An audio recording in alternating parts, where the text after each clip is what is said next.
Between the draft and NHL free agency, this is InGoal Radio, the podcast brought to you by The Hockey Shop, source for sports Surrey, thehockeyshop.com. A fantastic feature interview today with Kimberly Newell.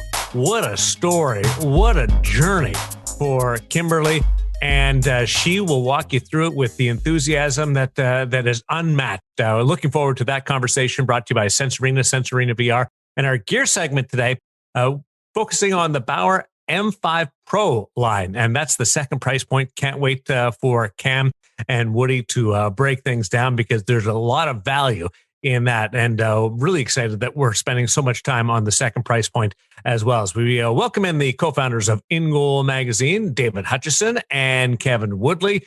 We are past the draft. We've seen some movement in the National Hockey League with the goaltending front sneaking up on free agency. Ville Husso has a deal and a new team. Marc-Andre Fleury has a new deal, and it's a multi-year contract. And we're waiting for Darcy Kuemper and Jack Campbell to zero in on their new homes. Woody, what are you hearing? I think a lot of, and interesting, we're not supposed to be hearing anything because remember they got rid of that. You know, you're not supposed to talk to teams. Yeah, they're not talking, are they? But of course, we all know they always have. I don't know why they just didn't leave it as a formalized option because it goes on constantly. So, you know, whatever. There's certainly that you don't have to read the tea leaves very hard to see the links between Darcy Kuemper and the Washington Capitals, a fit that I like, and Jack Campbell being tied heavily. As much as Kyle Dubas said that their goal was to bring him back in Toronto, being tied very heavily right now to the Edmonton Oilers, which is interesting because that would leave not a whole lot of options, at least proven number one established options for whoever misses out on Jack Campbell, whether that's Edmonton or Toronto. And of course, Kyle Dubas, as much as he did tell us that that was the guy, that Jack was the guy they were hoping to bring back, that comes 2 days after he pumped the tires of Peter Mrazek and then traded him away. So GM's got to say what GM's got to say. I'm curious to see which way they go. Could we see a Matt Murray reunion with Sheldon Keefe, Kyle Dubas, and John Elkin having a strong voice, it sounds like, in the goaltending department with the Toronto Maple Leafs? Nothing's been formalized in terms of a director title, but it sure sounds like there's a strong role for John. And of course, through his schools, Elkin Goalie Schools, worked a lot with Matt Murray in the summer. So Ottawa's clearly looking to move on from Matt. We know the stories emerged from the draft about him turning down a trade to Buffalo. It sounds to me like the way it was presented to him wasn't very politely. There were some ultimatums involved, which I'm guessing based on the way they've treated him in the past 2 years and the way some things have gone there, other than the fact they paid him a lot of money, didn't sit very well. So there's a lot of movement coming. And with only a couple of proven established starting goalies on the market for free agents, I think a lot of that movement could involve trades. And could a guy like Matt Murray with 2 years left at a little over $12.5 million, if Ottawa eats it, become part of this conversation if they're willing to eat some of that cash? Boy, it ramps up the pressure between Edmonton and Toronto, who have both dealt with the question mark of goaltending the last couple of years, Hutch. Yeah, it sure does. It's going to be a fascinating time when free agency opens up. In the last several years here, we've really enjoyed seeing that musical chairs game going on, and so many guys with a bit of pedigree jumping from team to team. It's been an exciting time for all of us. Now it's going to be an exciting time for really a completely different reason. I think there's so many more question marks out there. As Woody said, there's only a couple of proven number ones, and perhaps the bidding getting down to Edmonton and Toronto for Jack Campbell services. And then after that, we've got this pretty significant group of guys with NHL experience, but maybe not that number one tag to go with them, who are all going to be looking for jobs. And that secondary market, that's really going to be that traditional game of musical chairs. And a lot of guys are going to have to jump fairly quickly to grab their spots. So, we were talking earlier about an Eric Comrie, for example, who put up some fantastic numbers last year in limited service in Winnipeg. So where's he going to end up? all sorts of great names out there, and it's going to be a fun day for all of us, I think. If not for the guys involved who are probably sitting on pins and needles wondering what the future holds. Well, and then obviously the other part of that is, that game of musical chairs is tough for free agent goalies. But I think this year, because of the potential for trades to play an even bigger role in filling some of those spots, that's a different equation, right? Like now you're talking about guys, and like I said, Matt Murray already exercising his right to not go to Buffalo via the no movement or no trade portions of his contract. That's a tougher one if the musical chair starts to get into guys who weren't planning to move, aren't getting to make the final call amongst their options, and all of a sudden they're just traded and they got to pull up. And another team to keep a close eye on here as we get into that. Maybe it'll be after free agency for the teams that miss out, but keep an eye on the San Jose Sharks, right? Let's not forget, James Reimer had a really nice year. I think gets overlooked a lot for just the consistent level he plays at, consistently above expected with some, he's got some nice peaks mixed in there as well. And last year's one of them. But they've also got Aiden Hill under contract. They've got Kaapo Kakkonen that they brought in as part of the trade with the Minnesota Wild last year. So, there's one where you kind of got to look at the teams that have more than one. Look at the Islanders. Florida? Lots of talk about, I think on the record, the conversations at the draft, Bill Zito talked about, Sergei Bobrovsky being a part of their organization. You certainly hear a lot of buzz around the league about a willingness to eat 50% of that contract if they could find a trade partner. Obviously, with Spencer Knight pushing up from below. But what you can't forget as well is, that contract isn't just term and dollar, it's no move clause. And if I'm not mistaken, a full no move clause for Sergei Bobrovsky, who talked a lot last year about sort of being grounded by having his first child and how that changed his mindset and some of his mental approach to the game. I also got to think it means he's probably not super eager to pull up all his roots and move his new, his young family with a young child. So he's got a say in this. He's got a voice at this table. So I'm not anticipating a move there for all those reasons. That'd be pretty bold of Florida too, who surely expect to still be contending next year, to move with Spencer Knight as their number one, who's got all kinds of pedigree, but isn't proven ready to take over that role yet. New coach too, used to riding the number one guy a lot in Paul Maurice, has in the past flipped back and forth too. So he's seen both sides of it, but that'll be really intriguing. How it shakes down will be fascinating because somebody will be left on the hot seat. Billy Husso getting that deal through free agency. Just a quick comment on Detroit going that route. Well, I like the tandem. We're biased here because he's been so good to us over the years. But man, if you've ever sat in on, and this is a plug for InGoalMag.com and our pro reads and the weekly video breakdown sessions we do with NHL goalies, Alex Nedeljkovic is one of my favorites. The way he thinks the game, he's a real keen, eager. I like that tandem, Billy Husso and Alex Nedeljkovic. And I also really like the hire they just made, right around the same time as they announced the trade and contract for Husso. And maybe the money on the contract for Husso might be a little rich, but he earned it. But I really like the hire of Alex Westland in Detroit. And I think having a little glimpse into some of his approaches and some of the things he teaches through our conversations with so many of the goalies that have had success in Hershey and moving up to Washington. You think of a Zach Fucale finally breaking through and making his NHL debut and playing well after all those years. You think of Vitek Vanacek, who was just traded to the New Jersey Devils. Like the work that Scott Murray did with him in Washington and Alex did with him in Hershey, to take a guy who, wasn't necessarily, seen as a surefire NHLer, to get him to that level. And Ilya Samsonov, for all the questions that surround him now as a guy whose name is out there on the trade market. But there's been progress there. Phoenix Copley as well. So I like Alex Westland and having an idea of his philosophy, knowing some of the philosophies that led to Husso's success in terms of the teaching and the style of teaching and the style of play. I think that's going to be a really good fit, not just for Ville Husso, but also for Alex Nedeljkovic. And I haven't gone through and ranked tandems around the league, but that one would be pretty high on my list. The question is going to be, can Detroit figure out, and obviously a new head coach in Lalonde will play a role in this, can they figure out how to defend as a group? Because they've really left their goaltenders hung out to dry. And You saw it wear on Nedeljkovic a little bit last year. He had moments of brilliance, but trying to stay consistent when you're under siege like that can be tough. And so if that can all come together at once, we could be talking about an exceptional tandem and, maybe a surprise team making a push next year, behind that goaltending and the new goaltending coach.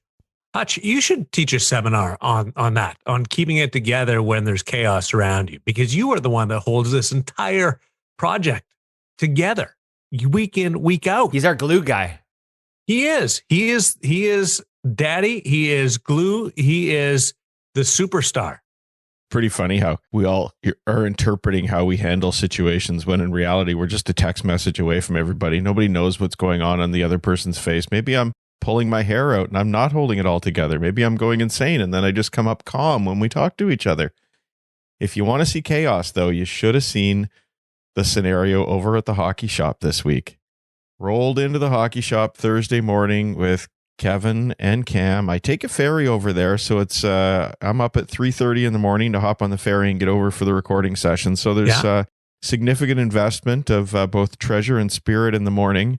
And when the two of them get nattering away at each other, and I got to pull things together so that we can be sure we get a good month's worth of segments done inside of that hour and a half. It's chaos, but you know what? It's a whole lot of fun too, hanging out with those two. And Darren, I don't know if you can pick it out in this week's segment or not, but the chirping has been pulled back and there's a whole lot of peace, love, and happiness with these two.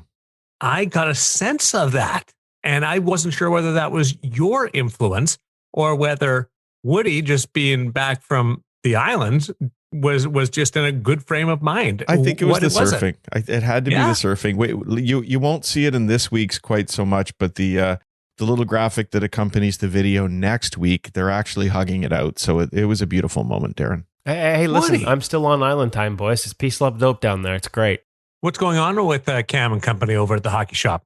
Well, you talk about organized chaos, man. There are people coming in all the time, super busy. They're preparing for the move in the fall to the new location, but it doesn't affect you now, whether you go in person to the hockey shop, Source for Sports in Surrey, or you shop them online at thehockeyshop.com. All the new gear, all the things that we've been debuting, plus a whole bunch more that's coming up. The second price point lines. There's a new stick from True. We've got CCMs, new sticks coming out in the next month or so. We've been playing with those personally and getting a lot of good feedback on the new CCM Twigs, Hutch, and those will be in store pretty soon as well. So it is like there's just a constant flow of new gear coming into the hockey shop and a constant flow of goalies coming in wanting to check it out. And there is no better place to check it out, whether it's in person or online. Make sure you go to the hockey shop, thehockeyshop.com. And as you'll hear us stress a little bit amidst hugging it out over the next 4 segments, it's not just Cam. He's the star of the show for us, but when you get to meet, and we met some of his staff, one of them attended, I mean, these are all goalies and competitive goalies. Cooper attended the seminar with Pete Fry, the mindset guy that we ran a couple of weeks ago. Like when you talk goalies with his staff, they have the same passion that you hear from Cam, the same passion that has us involved in this project and InGoal magazine. Like they bring that to the retail experience. So even if Cam isn't there, as much as I love encouraging everyone to call him up and annoy him, there will be an expert on hand. Not just some kid they hired off the street out of high school, but a bona fide, plays the position, loves the position, eats, sleeps, and breathes the position, goaltender in the department, ready to help you get the gear that fits your body, fits your game, fits your style, and fits your price point. They have all the options at the hockey shop and thehockeyshop.com. Including this week's gear segment dealing with Bauer. Hutch? Well, I was just going to say, despite everything Woody said was going on at the hockey shop, and it's a crazy busy time, it's almost Christmas with all these new lines coming in. Imagine all that was happening at Christmas around your house and you're packing to move to a new home. Because they've got that going on too, right? We announced that a few weeks ago. Yep. There's a new location coming up for the hockey shop in the fall, and they've got to navigate all of that while they're dealing with all this new gear coming into the current store. So kudos to all the folks over at the hockey shop for making things work so well for everybody still. Well, speaking of things that work so well, Bauer's second price point, and we're going to talk about it now.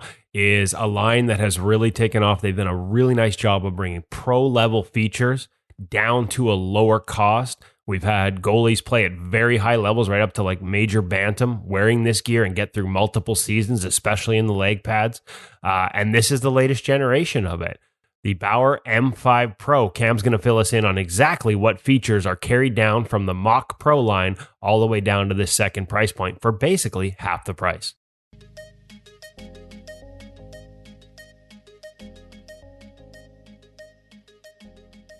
Welcome back to the Hockey Shop, source for sports, for our latest gear segment / episode of Shorzy.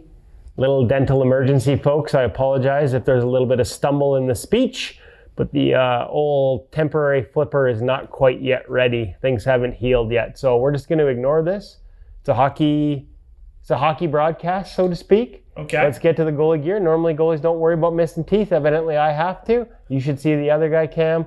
But more importantly, you should see the other part of the new Mach lineup, and that is the M5 Pro, which is in stock here at the Hockey Shop and online at thehockeyshop.com. Yes. This is the second price point pad, the next one down from the Bauer Mach, which we talked about a few weeks ago, the all-new pad from Bauer. And as usual, they've done a really good job of bringing features from their top line down to the second price point. Pad's just $1,000 right up to senior sizing. Cam, walk me through some of the features that are included in the M5 Pro and the similarities to that top tier Mach line. So let's focus on the pad first. The M5 Pro retains that supreme styling in terms of curvature profile and also stiffness, especially in the senior line. Intermediate line's a little bit different, actually. So there's a bit more flex than we would have expected to see. So what this does is give the younger goalies a little bit more mobility, a little bit more flex profile to the pad. We don't want to turn them into too much of a block. They've also adjusted the widths of the pad as well in the M5 Pro. So as you tier up through their lineup, once you get to an intermediate large, I believe the pad is a 10.5-inch wide pad, whereas opposed to the Vapor series, they all stayed at 10 going through their lineup. So something a little bit different there, but focusing back on the senior pad, we still get their StabiliSlide knee stack. A lot of stability, great overall seal, excellent drive down to the ice. You know, it's an excellent upgrade feature for the pad itself. Awesome to see it brought down into their midline level pad. What we don't see on the pad is their core tech in terms of for their face of the pad and their rebounds. So you will see a bit of a difference there. Well worth noting, but however, this pad is still going to kick out a decently hard rebound. That said, you still get the same slide surface as you would on the Mach pad in terms of for their overall slideability. Not that exact same curvature that you'll find on the Mach pad in terms of for the calf plate. There's no integrated calf bracket here as well, so that's well worth noting. However, in terms of overall feel-wise and you're sliding around on the ice, you're still going to get just as good of a push. Moving on to the back, you do see the new style tween fit, which we did see on the Mach pad itself. Again, adjustable from the side, a little bit more like a reverse knee sling. Overall feel-wise, good control, good connection to the leg. A little bit of a deeper channel, again, something that we found on the Mach itself. Similar styling towards that boot as well with that deeper inset. We do find is a 1-to-1 so far. Knees kind of line up, but because this pad's straighter, it's been fitting about a 1/2 inch taller on the thigh. So well worth noting between that and a Vapor. And when you say fitting a 1/2 inch taller, you mean relative to the Vapor lineup, not Correct. relative to the Mach Pro lineup. No. So Mach is still 1-to-1 with these guys, but when we're comparing it from Vapor to Mach or, M5 to 3X, for example, yes, I have been finding that the thigh rise has been fitting a little bit taller. Again, that can be attributed a little bit more so to the actual curvature of the pad being straighter on the leg itself. We see the cushion for the calf as well continues from the Pro line down into this. I keep calling it the Pro line. It's just the Mach line. This is actually the M5 Pro. And kind of aptly named, despite being a second price point pad, you're getting a lot of what we would normally call the Pro features. Yeah. Hey, coined that term. Yeah, I like Pro that. features. I like it. Pro features. Essentially what they've done here is giving you everything except for that Cortex skin. And Curvex composite. And Curvex composite, but a lot of the features, a lot of the feel, a lot of the extras. StabiliSlide knee on a second price point pad to me is a major win. And this is a pad, Cam, that is going to work well for who? Like what age range, what skill range? Clearly I know us beer leaguers all want to buy the latest in pro gear. The reality is this thing's going to perform for you really well. It's going to get you through beer league sessions, going to get you through multiple seasons. We had a set, I want to say it's a couple generations ago, a Bauer second price point pad that made it through I think it's into its third season now of being used at a major bantam level. So this is a level where you're talking about practices 5 times a week, and the cheaper second price point pad is still going after multiple seasons at that level. So yes, you get a slight reduction in materials relative to the more expensive Mach pad, but durability, like these things are really standing up for us over time. There's a lot to be, happy with. A lot of the features that can kind of wear on the pad can be replaceable, like tomb fit's replaceable, the knee strap's replaceable. Obviously, your toe ties, the elastic ones, which they do come with, they're replaceable as well. These are all parts that when you say wear out, at the end of the day, elastic eventually stretches out. Exactly. And that, again, it's a replaceable product on the pad itself. So yeah, we've been extremely happy with the way that, Bauer's midline pads have performed over the past couple of years. So in terms of, who it's for, your growing kid as he's cheering through his hockey, even at his higher levels, like this pad's still going to work for you. Beer leaguers of all levels. Yes, this pad's going to work for you for sure.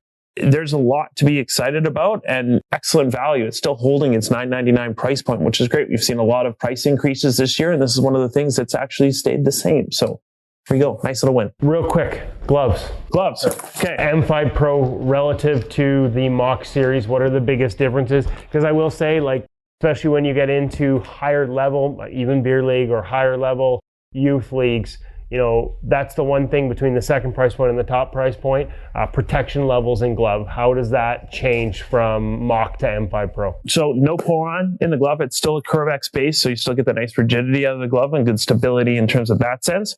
We still actually have the tacky finger stalls. I can't remember the exact name for it because it's escaping me right now, but we'll call it tacky finger stalls for now. Great grip on the glove itself, excellent closure. You are going to notice a little bit of that thickness difference in terms of the palm. Hey, we got to make a downgrade somewhere. They don't have catch light on this glove as well. So again, that's just one of the features that you are going to see kind of being taken back. In terms of for overall playability and padding wise though, to me, this is still something that would cut it at that mid-level of hockey for sure. If you are executing at a bit of a higher level, it might make sense to go with, say, the Mach gloves and then M5 Pro pads. If you were looking to save a little bit of cash, that might be the play to go there. But in terms of overall feel-wise, I could still feel comfortable taking it out for most levels of hockey. Real quick blocker. Some of the differences between this and the Mach blocker. Cortex, the big one, for sure. Overall feel-wise and balance, very, very similar. Rebound pop's going to be pretty close as well. But again, you don't have that Cortex skin, so you're not going to have as much of that pop that you would find there. And no pour-on in the finger stalls as well. So another quick call out that way. And you're right. I do like it. That is a nice closure in the tacky. I do like that tacky fingers. Tacky fingers. Now, again, we've walked over some of the differences on this line compared to Mach, but it retains the same principles. Stiffer pad, a little more flex, flatter boot than we saw in the last generation of Supreme. Glove is more of a 60-degree angle in terms of the catch break. Again, a lot of the features, if you need to have them 600, refreshed. 600 break, if you want to label it. What did I call it? 60. 60 would be a 590. I've been on vacation. 600 glove. And if you want to refresh what those features look like, how they play, how they fit, how they feel, make sure you go back and check out our original review on the Mach. You can compare notes on some of the features for the Mach pads and gloves to what we have here in the M5 Pro before you make that decision. And of course, if you've got questions before you make that decision, whether it's about fit, sizing, style, is this going to fit your game more than, say, a 3X? Or will the Mach fit your game more than the Vapor line? Make sure you call Cam and his crew here at the Hockey Shop Source for Sports, or check them out at thehockeyshop.com. They're always available to answer your questions. I know we're always teasing Cam as the expert. The reality is he's trained a whole bunch of great goalies down here on his staff, and they'll all be able to help you out. If they have questions, Cam, about fit, about ordering, can you get this in, are there any custom options on this? Can you get this with your name on it like you could 3X? 3X only. Okay. 3X only. One quick note. M5 Pro Stick. We will talk about this in another week, so we will save this little gem for later. Nice little quick tease at the end. So give me a call here at 604-589-8299 or 1-800-567-7790. Wow. Between my missing tooth and the fact that I stumbled and made mistakes while you just nailed everything, you're not even going to need me for these anymore. Wow, I'm impressed. Good job, Cam. Whatever you say, Shorzy.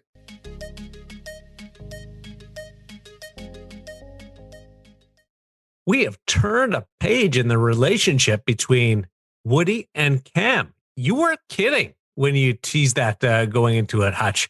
There's a bromance going on here. Bromance. Love it. What a great term. Well, we're going to have to come up with some bromance name for them too.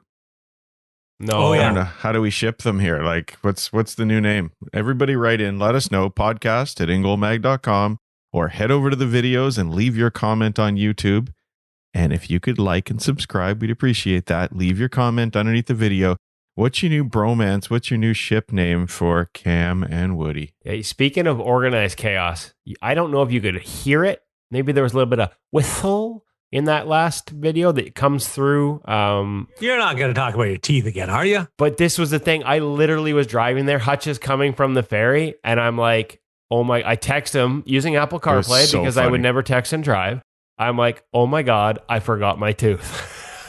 So It was awesome. Yeah, the next 4 episodes will have a little whistle to them. But hey, what can you do? Make sure if you want a good laugh, head over to our videos on YouTube, IGTV, Facebook. We post the actual videos that go with these gear segments on all our social media channels. But definitely check out the YouTube. It goes up there first. And you too can have a chuckle at Kevin's toothless look. Did you have your tooth in when you spoke to Kimberly Newell? I literally texted Hutch as I hit the highway on my way to that interview going, oh my God, I did it again. I forgot my tooth. See, I didn't wear it at all when I was in Hawaii because I didn't want to lose it in the water. And frankly, it's just a pain in the ass. So I have sort of keep forgetting to put it in. I literally have reminders all over my phone right now for a couple of important family events that are coming up to make sure, like I literally set alarms for before I leave to these important family events to make sure they're not the kind of things you show up at with a giant gap in your tooth. So make sure, Kevin, you idiot, do not. Like I could pull up my phone and you'll see my alarms are labeled. You know, you can label your phones on your alarms on your iPhone. It's like, don't forget your tooth. Don't forget your tooth. So yeah, I'm not that bright, guys. What can I say? Now I got the look to match. At least you don't need it for your workouts with Sensorina VR because you're looking through the headset, and Hutch, it continues to make some great strides and new features every little bit. Yeah, one of the things we love about Sensorina, Darren, is the fact that they update the software on a very regular basis. And so you get new drills, you get new modes. They've got different ways of throwing the shots at you, different scenarios. So your opportunity to improve with Sensorina grows every single time you use it. One of the things that's great about Sensorina, guys, is the fact that, of course, that you can get on the ice, the virtual ice, anytime you want. And ice time's not easy to come by these days. We are heading on a road trip this week. Tuesday morning, we are going to head out. We're going through Calgary and up to Edmonton for a whole pile of different reasons related to goaltending. And Sensorina is coming along for the journey so that wherever we are, where we don't have things booked to be on the ice, we're going to be able to grab Sensorina and just keep our skills sharp. So might even get a chance to grab a few photos of Sensorina being used in some iconic places as we go through the Rockies of Western Canada, boys. But Sensorina, just a great opportunity for goaltenders to improve their game at all times. Strongly suggest everybody out there give it a try. The feedback we get from goaltenders of all ages, from minor hockey right up to the grizzled veterans of beer league, are that it's an incredible tool. If you head over to sensorina.com, you can grab yours today and use the secret code IGM50, and you can get a little discount on top of everything else that Sensorina might be offering at the time. Make sure if Maddie's going to use it on the car ride to Edmonton and Calgary, that he's in the back seat.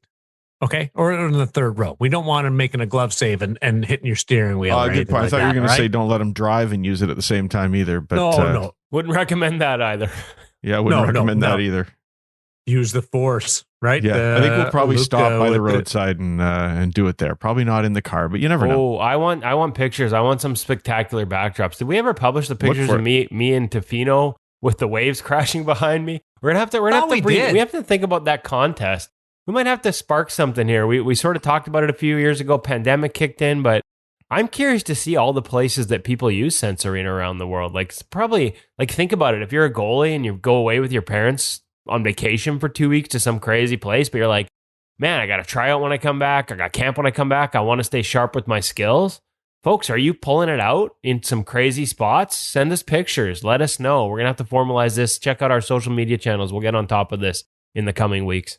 And it lets parents to go on those trips and not have to worry about where the kids are still getting into some training. So it helps often that blow or concern a little bit. Somebody that never took a backseat to anybody, Kimberly Newell. What an amazing journey she has been on from a little person to now a professional goaltender. But the way she broke into the game and the Olympics and now professional goaltending, wow. And Princeton are right in the mix of it. You guys know that, and we talk about this a lot. Like, I'm a big fan of no stone unturned goaltenders, goalies that will find any type of advantage they can to try and get better. And it's a delicate balance sometimes. Sometimes you can chase things too much rather than sort of getting your foundation and sticking with it.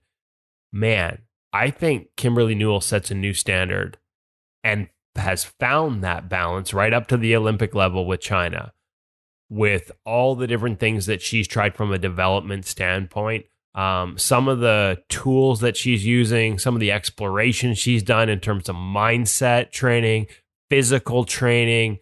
I was blown away. We probably could have done another hour and a half. This is a doozy, folks, but it is loaded, and I mean loaded, not just with insights, but some great stories. She was so good with the insights that I buried the lead. Like the story, and you have to stick around to listen to it, of how her 4-year pursuit of playing in the Olympics almost was derailed 2.5 months beforehand. And the way she went about making sure it didn't, like, is both inspiring and a lesson for so many. The mindset that went into it, and it's all sort of encompassing, like all the, right down to the car rides with dad and the way the questions he used to ask her to get her into the right mindset, the work she's done with sports psychologists. Yeah. Like, I don't want to give too much away, and yet I'm like, folks, you have to listen to this interview. Kimberly Newell and the way she approaches the game. Frankly, this is somebody who I wouldn't be at all surprised if in the coming years, as she continues to explore these things, like if I'm an NHL team and I'm looking to get tools around my goaltenders and expose them to different things, Kimberly Newell is somebody I'm seeking out. Absolutely. Because she's already taken that path and could probably bring a lot of knowledge outside the box while still understanding what goes on inside the box that would help a lot of goaltenders. So yeah, it was fascinating. I enjoyed it. It's a fantastic conversation, folks. Make sure you stick around right till the end because, man, that story heading into the Olympics is something else, inspiring, remarkable, and also loaded full of examples of things you can do to make sure you stay on track when everything around you, kind of like Hutch coming to the hockey shop off the ferry with Kevin texting him about missing teeth and going to be late. Ignore the chaos and focus on what's next. Keeping your wits with you as there's chaos around you. Get Tiger by the tail. It's Kimberly Newell with Kevin Woodley, brought to you by Sensorina VR.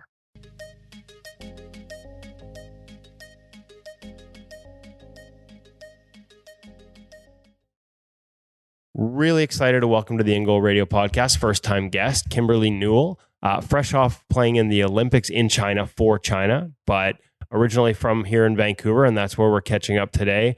She's a graduate of Princeton, so smarter than me, obviously. And she also runs Empower Hockey, or helps run Empower Hockey, a development school here in the Lower Mainland of Vancouver. There are so many. We've had a little conversation leading into this. My brain is jumping with all the ideas from your career path. But let's go back to the beginning, as we often do, and let our audience get to know you a little bit. How'd you become a goalie? How'd you fall in love with the position? First off, thanks so much for having me, Kevin. and I'm really excited to have this conversation with you. Yeah, so I grew up in Burnaby and played boys hockey pretty much all the way up until I went to college. And my older brother also played, and that's kind of how I was thrown into it by my parents, just by virtue of convenience. But I fell in love with the sport, and my mom has a funny story. When I was a kid, she put me into figure skating, and she always wanted to dress me up and do my hair nice and put me out on the ice. And she's like, "Why do you want to play hockey? You're gonna put all this gear on, and no one can see you." And I'm like, "Yeah, that's exactly why I want to do that." But there was one day I actually saw a goalie session, and my brother was practicing on the other rink. So I was waiting for him to finish, watching these goalies, and something about it just sparked my interest. And I was fascinated by the gear, by the movements, and I was obsessed. I begged my parents, "Please let me be a goalie. Please let me be a goalie." How old would you have been at this point? Do you remember? I was like 7 or 8. I was really young. And my parents were like, "No, absolutely not." My dad had been a goalie growing up, actually. And so he was like, "We don't want that pressure of you being in the net, playing the whole game and being all stressed out in the stands." And my mom was like, "Well, I don't want you getting shot at by pucks. This is crazy." But I was really insistent. And eventually they were like, okay, we'll let you try it. So my first game, we're going on the ice. It's just a spring team that I was on, and we were playing against like the best team in the area. And everyone knew that we were going to lose. But me being a little kid, my first time playing goalie and going on the ice, so excited. And I get peppered with shots, absolutely destroyed. And we lose like 8-0. And my mom is like, "Oh gosh, she's gonna hate being goalie. She's never gonna want to play again." And as I'm getting off the ice, she comes up to me. She goes, "Kim, are you okay?" And I'm like, "Yeah, I'm good." And she's like, "Oh, you still want to play goalie?" And I'm like, "Yeah, I love playing goalie." That is awesome. And probably a mindset that has served you well since, I would imagine. Like the ability to, because kind of jumping ahead here a little bit, but I'm guessing like you have to sort of want to be that person that's at that last, like embrace that pressure, embrace that spotlight, embrace all the things that our parents don't want to have to deal with when they have a young goaltender in net. Yeah, and I think fundamentally that is a memory that I have often come back to throughout my professional career. I think what happens a lot of times as we grow up, we lose that spark. We lose that intrinsic enjoyment of the game. And, the thing about that is it's not logical. You can't like point to something and be like, "This is why I love hockey." You just love it as a kid. But then when you grow up, there's all these external expectations, external pressures to win, to perform. And especially as a goalie, it's very asymmetrical, right? Like you think about what save percentage you would need to have to be a competitive goalie. And the reality is like, okay, I can only let in like 1 out of 18 shots to even be in the running, right? And so you think about that, it's like if you stop a shot, it's like, okay, that was expected. If you let in a goal, that's kind of a big deal, right? That's a big problem. And so that striving for perfectionism can make the mental game extremely, extremely difficult for goalies. And so we'll talk about my journey, but like as I got older, went through college hockey, that was something that I really struggled with. And coming to play pro hockey, I had to really think back. Why did I start playing in the first place? It was me. It was not my parents. No one pushed me to play hockey. No one pushed me to be a goalie. I asked for it. I wanted to play. And so I had to really like go back and dig deep and think about, okay, where is that? And do I still have that? And I think that, and I've talked to other people about this, anyone who's gone on that journey of rediscovery, we'll always find that like deep down, it's still there.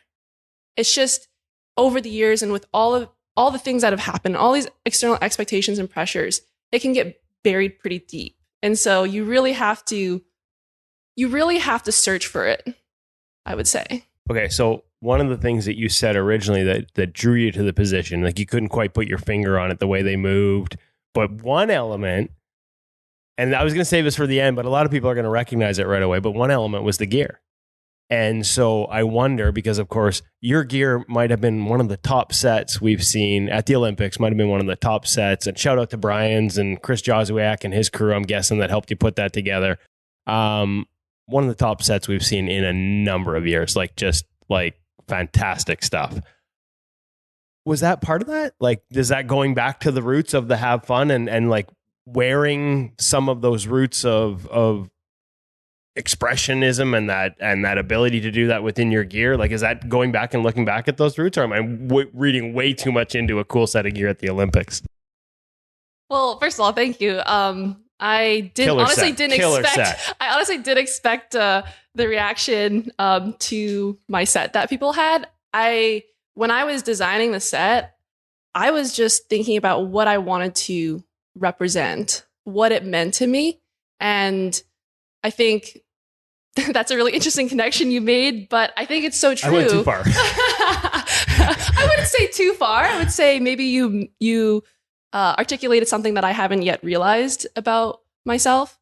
And I think fundamentally the gear really is an expression of yourself, but more so the team. Like, to me, it was about the team. It was about the country that I was representing and my heritage, something that like I didn't really like have much chance growing up to really dive into and be a part of. And obviously my mom's Chinese, so I have Chinese heritage, but my dad is Canadian.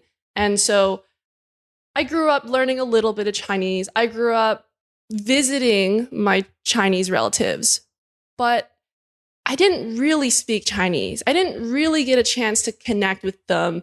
Most of them didn't speak English very well, especially my grandfather. And so I spent 3 years at Princeton studying Mandarin. And let me tell you, it was not easy. I pretty much went to class every single day. And on top of that, I would spend at least an hour or two in the evenings studying, practicing characters. And it was a grind. But Princeton has the number one Chinese program in the country. And I learned a lot. So when I got the chance to go to China and play hockey there, it really meant a lot to me.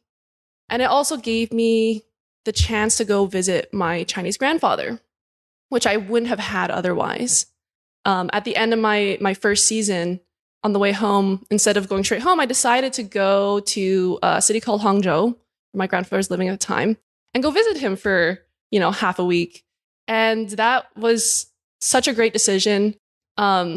We spent like a lot of time together. I got to speak to him in Chinese, and he was so excited. Now that I can understand Mandarin, he was talking nonstop, just telling me all these things, all these stories, teaching me about Chinese culture. In Mandarin, they have these like expressions that are very deep in the culture, and have like long history. And so he would tell me all these sayings and explain the meaning to me. And at the end of that, I came away just feeling super grateful to have had the opportunity to connect with him like that. And at the time, I didn't know this, but he would pass away a year later. So it's all right. But that was the last time I would ever see him. And I think that just made everything that much more meaningful, to just really make the most of the moment and like just appreciate it. So the gear itself and what you designed was an expression of that. Yeah. The process of getting to go and back and design it, maybe that was there's my fun tidy roots. Because Yeah. I think even at guys in the National Hockey League level, like there are some that still just love to they doodle, on obviously yours has a lot deeper meaning, but the process of getting to go do it and design it is something that sort of brings out that kid at Christmas for a lot of people still. Yeah, for sure. It definitely does. And I think to me, it was that there's just this image in my head when I thought of China and when I thought of my Chinese heritage. Gold Dragon on red. I was like, here we go. Perfect. Couple of things you talked about earlier, figure skating. And obviously, because you had to ask to go in goal and you were already playing, you were already obviously playing out. Those are two themes that we've seen over the years. I mean, you ended up being a goalie by 7 or 8, like you said. But two themes that we've seen over the years for goalies that reach a really high level, that ability to sort of process and read the game from having played it at other positions a little longer. But also, I'm guessing the figure skating, like skating and edge work and that type of stuff, those aren't bad things to have when you're inside the crease. Or did you not stick with figure skating for very long? I actually didn't stick with figure skating. Okay. I was not very good. Once again, I'm reading too much into it. But just playing out, like so walk us through your experience. You decide to go in goal. You get shelled your first game, but you still love it. Yeah. The path from there through minor hockey. You said you played against boys, competitive teams growing up. Coaching influences. Were you somebody that had to learn on your own by watching other goalies and mimicking them? Did you have access to goalie coaches? At what point did that sort of process start? Because for a lot of people, like that's sort of a new thing, right? Like goalie coaches at a young age. This is only in the last little while that that's become more common. I started working pretty early on with Sean Murray from Performance. Yeah. And he's been the biggest influence, I would say, on my game. I worked with him pretty much my entire minor hockey career. And he's great. I respect him a lot. And I think it's interesting now looking back to see, in retrospect, as a coach, how as I've grown with him, he's also grown as a goalie coach. And I think that's really great to see how, like, obviously the game evolves really quickly. And as a coach, you need to always be continuously learning. And so I think he always brought something new every single year. He would go and learn from other coaches and go to the conferences and bring something back. And I appreciate how he would share it in a way where it's not like, you need to do it this way. It was always, hey, here's a tool. And this is the situations and why you would use it in those situations and how. And now it's up to you to use it to your best advantage. Now that you're doing some coaching, transitioning into coaching role or doing coaching as well as playing, is that a philosophy that you embrace well when you're working with kids? Like the concept of, we hear it a lot, tools in the toolbox, as opposed to, or even not so much do it this way, as opposed to, if you do it this way, here's why or how it might help. Here's how it puts you in this position earlier, et cetera, et cetera. Yeah, for sure. And I'd even take it a step further where not just being a tool, it's like options. So the way I look at it, it's like, okay, you have a situation. What are all of your options in this situation? If you only have one answer, why don't you have more? Right? There's not just one way to do it. And I think that's where you get goalies who are very technically sound, very structured, but can't adapt. And I think that's, for me, a key word, being adaptable. And so when I look at a situation, immediately I can think of at least 2, 3, 4, even 5 different ways that I could play that situation, all effectively, but understanding, and this is where I think you get to the next level in your understanding the game, where it's like, okay, if I use option 1 in this situation, what are the pros and cons versus option 2 versus option 3? And they're all going to be slightly different. And there's not necessarily a right or wrong answer. Now, there are clearly more effective and less effective options, but usually there's at least 2, maybe 3 options that are roughly par in effectiveness that just have different pros and cons. And so you think at higher levels, okay, you take a more meta level where you think about, what is my style and how does that option fit into my style? So then when you look at it that way, okay, maybe out of the 2 options, you would pick one over the other. Let's walk sort of through minor hockey and on the road to Princeton. That obviously is something that you've developed now. Coming to that philosophy, like walk me through sort of that path, working with Sean and working up, and how you end up at Princeton and how your game amongst those options and which one to pick. How did it evolve? Like, you're coming through at a time when, reverse VH was just being sort of introduced to North America. That's one of the most common, easiest ones for me to pick out as, a technique that was new. But we've seen so many other adaptations over the years, tracking mechanics, movement mechanics, sometimes the goal position being broken down on video almost to the degree you would break down a golf swing. You've probably been through a lot of those processes. How how did your game develop as you were exposed to all those different options and picking the right ones for you? How would you describe Kimberly Newell as a goalie now, and how is that different from, say, 5 or 10 years ago?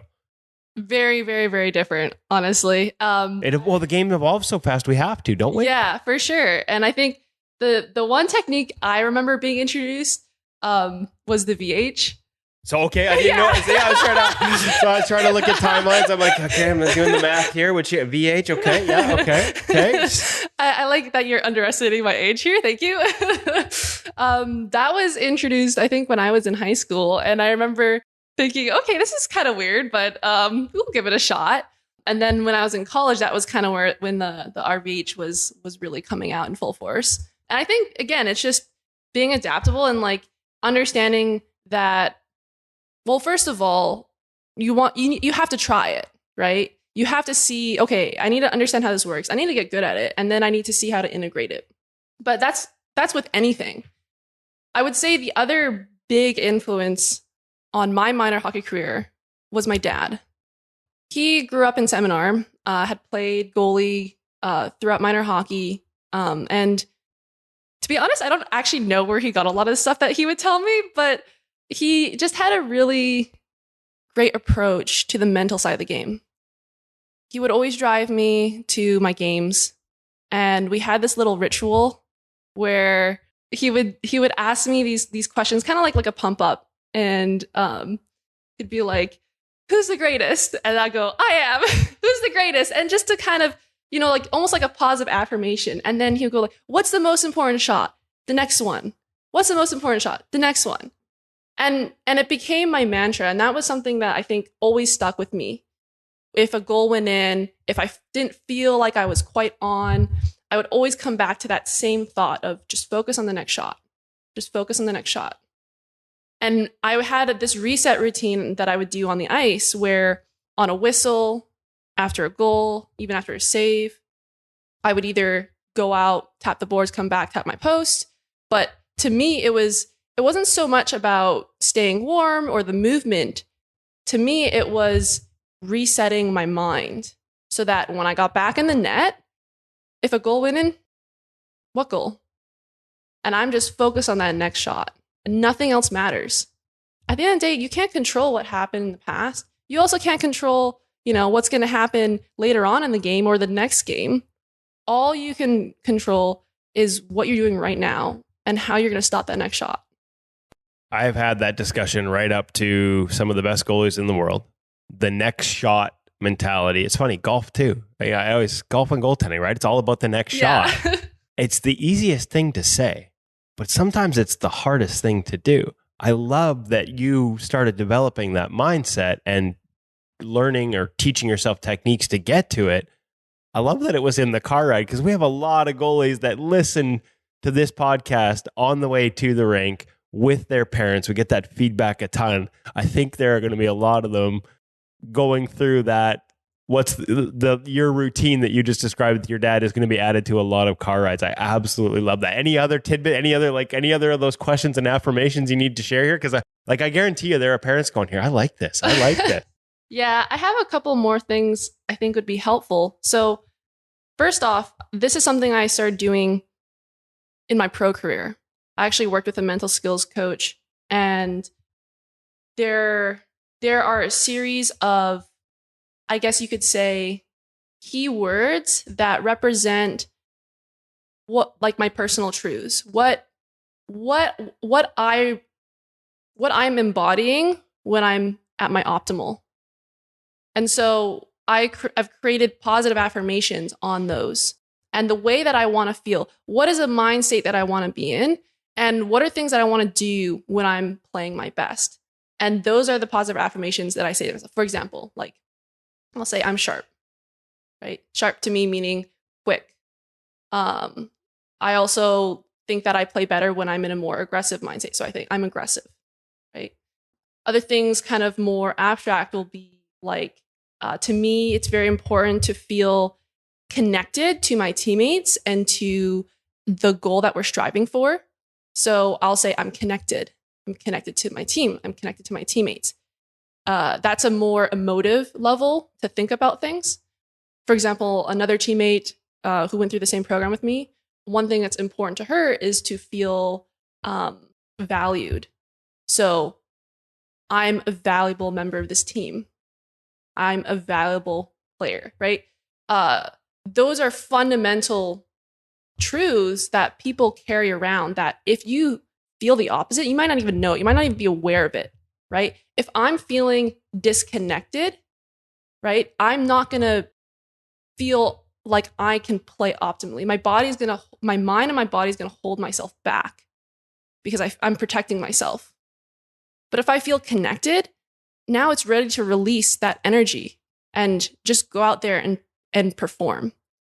So those keywords, like, do you have are they, we've seen goalies put keywords on pieces of equipment as reminders, but that's probably more of an in-game reset tool. Sometimes it's a blocker, sometimes it's a stick. How do you, is there a process by which you come back to them, or are they just in your mind? Because sometimes it can stay a little abstract when it's just something in the back of your mind versus say having it written down and going through a list. How did you come back to those words and try and connect to those emotions, say before a game, or was it a daily thing or a before a game thing? How did you use those words to help you be prepared to play?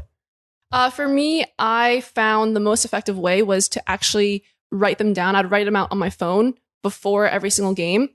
And I think that process of typing it out anew, even though I have it in my mind, I can go through it in my mind, or I can have a piece of paper where it's already written.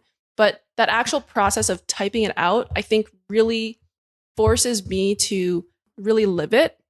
I'm not just writing words, right? If I write something down, but I don't truly feel it, it's not going to have any effect. It's not going to feel authentic.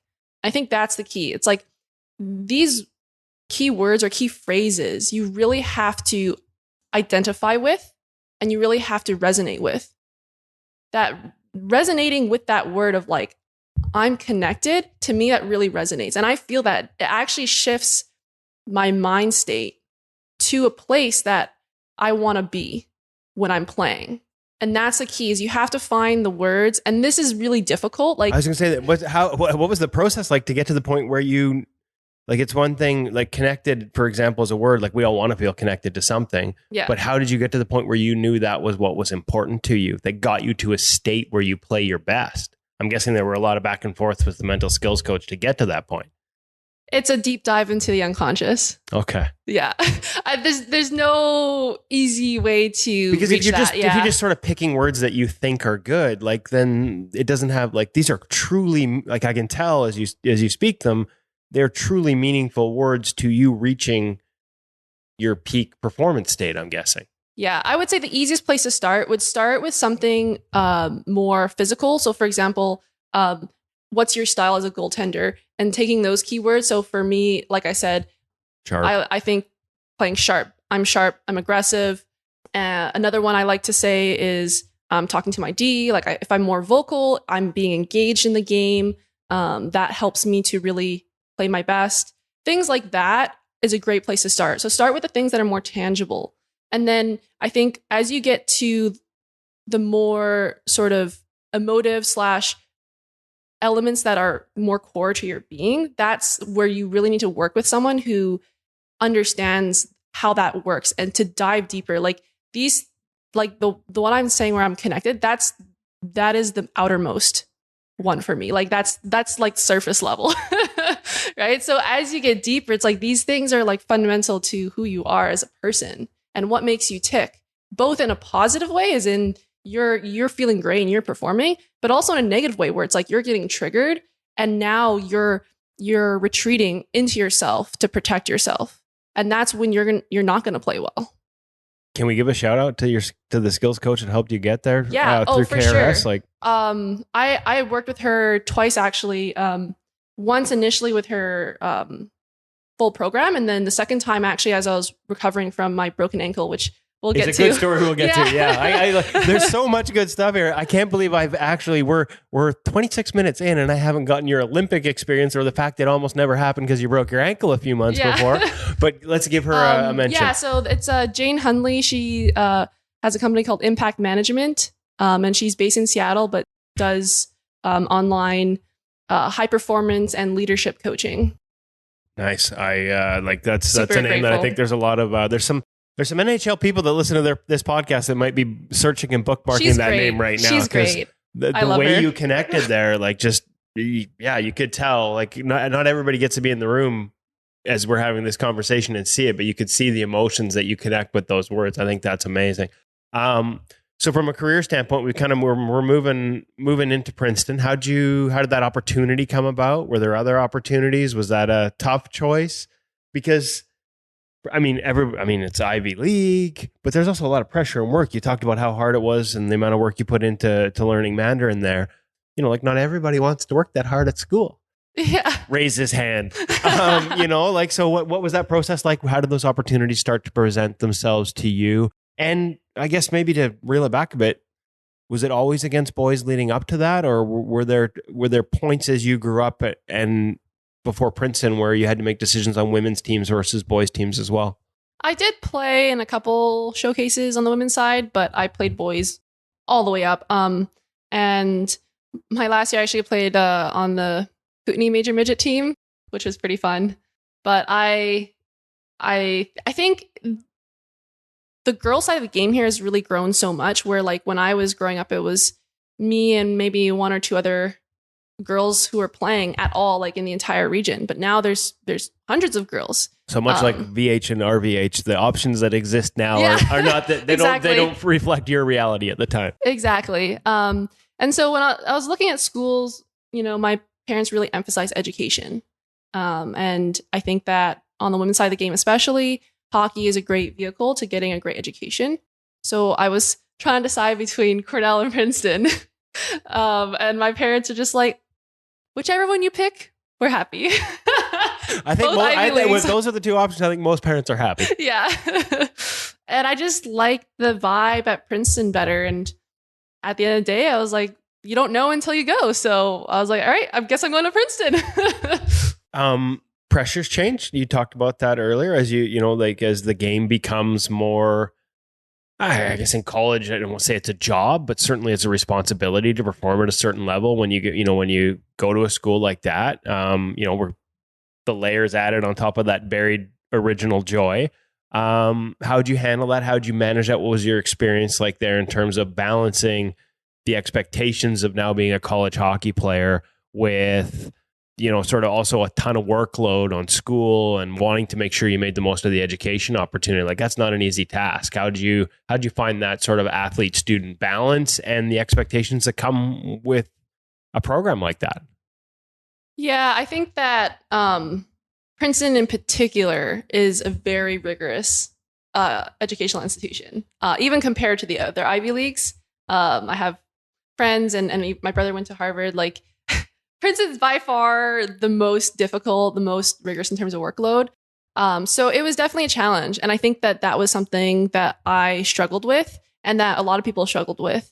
I think that when I talk about external pressures, I experienced a lot of that, where I felt we were kind of like a middle of the pack team when I first got there. And I definitely felt the pressure that I had to play not just good, not just great, but amazing to win a game, period. And even then it might not be enough. And I think that's what makes goaltending such a high pressure position where you could steal the game, but can you do that every single time? Obviously not, right? And that's kind of where I think about people see your amazing performance and they go, wow, that was really great. Okay, now can you do that every time? That's and part that's of the where challenge of being a goalie, right? Yes, and that's where you run into problems with the mental side of the game, because now you're expected to play outstanding every single time. And by definition, if you played outstanding, that's not your average game, right? So you're setting yourself you sort up. of raise your own bar. Right. The expectation, you're setting yourself up for failure in your mind because you're expecting yourself to play at a certain level that by definition is only going to happen once in a while. So most of the time in your mind, you're going to be failing. Even though other people from the outside looking in will be like, wow, like you're so successful. You're going to Ivy League, you're playing competitive hockey and all these things. But to yourself, you feel like you're failing. And so you see these elite athletes. To me, I'm not surprised when elite athletes talk about mental health problems because I've been there and it sucks, but it makes complete sense. It's not a mystery. Like, these athletes expect themselves to be setting world records, to be stealing games. And obviously you can't do that every single time. And so now it's like the one time you do, it's like, okay, you met expectations and it's a relief. You're not actually happy. You're just, okay, whew, I did it. But then the rest of the time, you're just falling short. That's a tough way. Like, you're being pretty hard on yourself there, no? Like, is that, like, that's a tough way to look at it. But if that's your mindset, how did you learn to manage it? So at the time, I survived. I'm being perfectly honest. I survived. I figured out how to, just on the outside, I was doing well, but on the inside, I was struggling, right? And so that disconnect became a big question mark for me. I didn't understand what was happening. And I think a lot of people don't trust what their body and their minds are telling them when the external pressures are so great. So you can't fully be authentic and you can't fully be engaged in things when you're having that disconnect. So for me, I had to, when I came back to pro hockey, that was my number one question in my mind was, how do I resolve this problem? How do I resolve this disconnect? Because it's possible. And that's where I look back at me playing as a kid and I think, okay, that's still there. How do I rediscover that? Because somewhere along the way, it got lost. And it's not a small issue.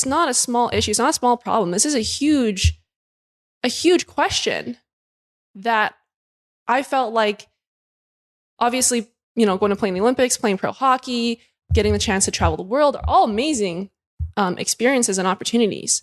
But I think a fundamental motivation for me was like, this is something that I want to figure out, both as a hockey player, but also as a person. Because even if you go to other arenas of life, I was going to ask, there's probably like pressure of education as well and performance there. Like, there's probably, this applies to other things, I guess is what I'm trying to say. 100%. I had classmates at Princeton who weren't athletes who like took a year off, or I even had one friend who had to drop out because the pressures were so great that it was really affecting like their mental health. And so this is not just about hockey anymore, being a goalie. This is about life. Like, how do you deal with the pressures, the external pressures of life? And that's where I got to experience some of that. After college, when I graduated, I didn't have any plans to play professional hockey, and I didn't expect to. I actually stopped playing, and I got a job in finance for 2 years. So I worked the corporate life, and guess what? There's tons of external pressures there too, right? Different setting, different arena, but same external pressures that you have to figure out how to manage. Same level of disconnect between outside perception and how you felt internally?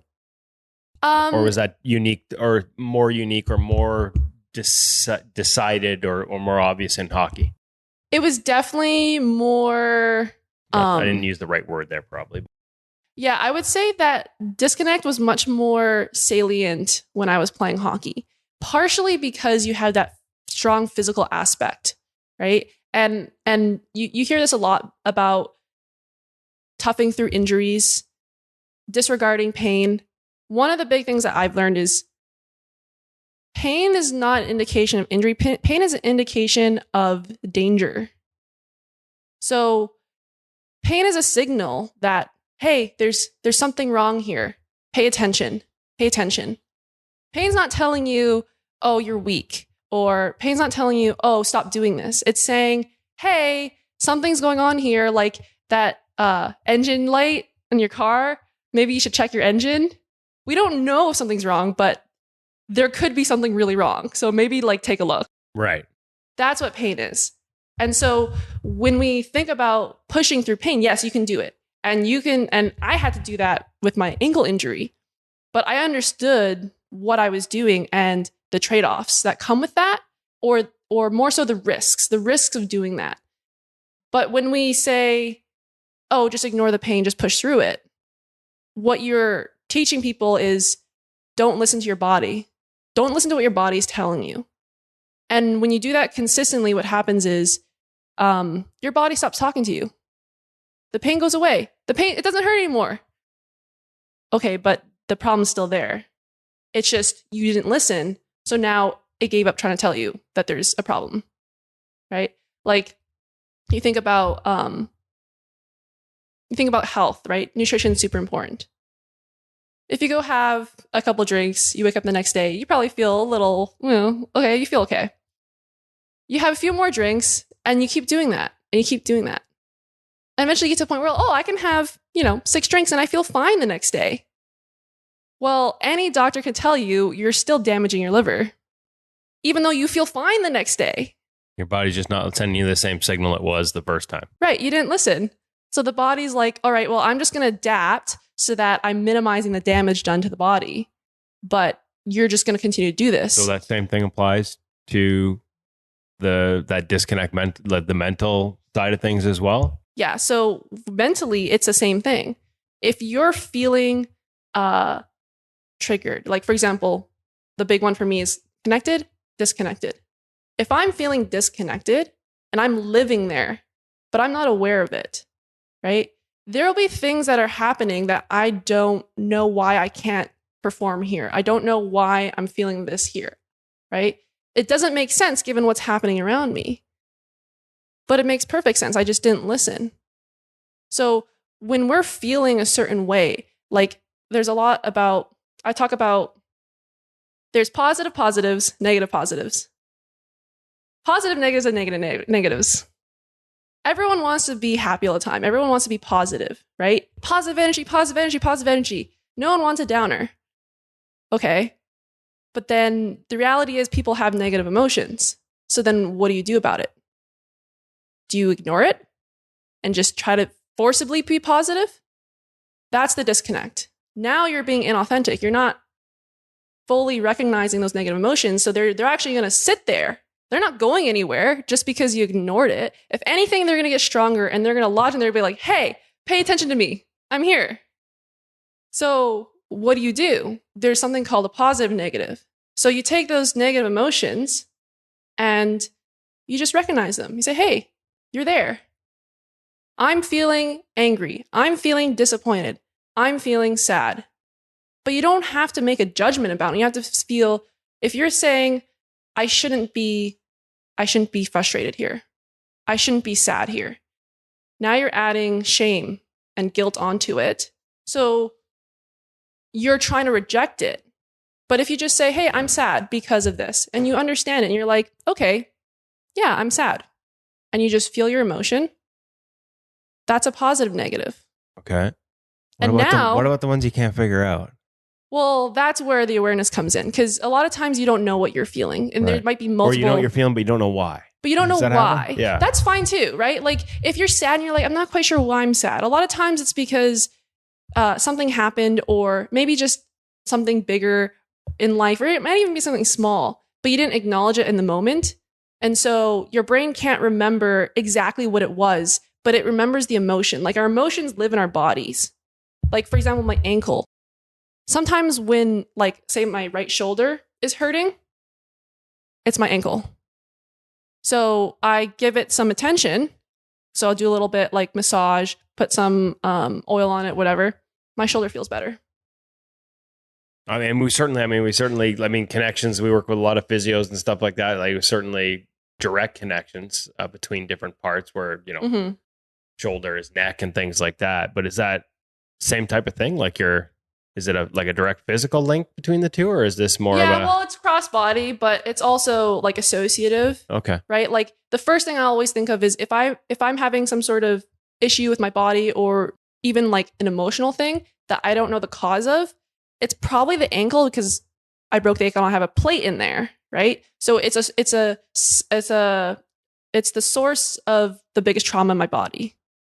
So acknowledging that and just paying attention to that, and that alone, a lot of times is enough to process it in a way that allows you to move forward in a positive way. You're taking something that's negative, and by acknowledging it and understanding it, if you can, or just simply being aware of it, it becomes a positive negative. I feel like you're gonna need to invoice all our listeners here for like a therapy session here, because there's so much here that I'm kind of connecting to.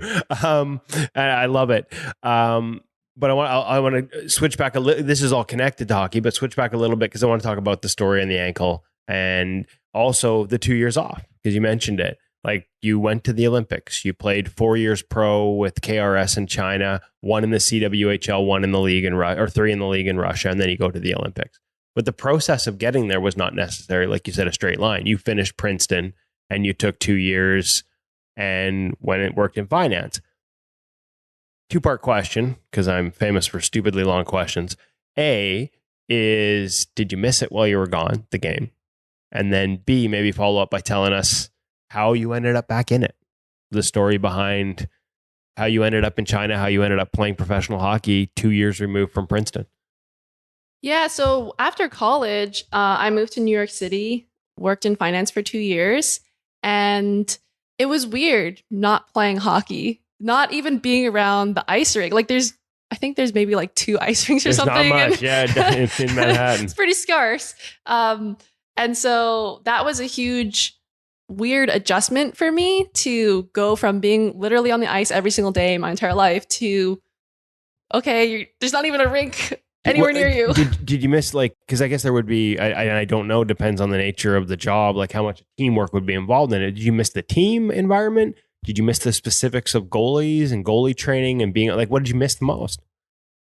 I think a big part of what I missed was just the game. Like, I think playing in games, like, there's something about that whole like cycle of like the practices and leading up and mentally preparing the day of, and this peak experience of performance and win or lose, right? Like, you're putting yourself out there that you don't really get so much when you're in a corporate role.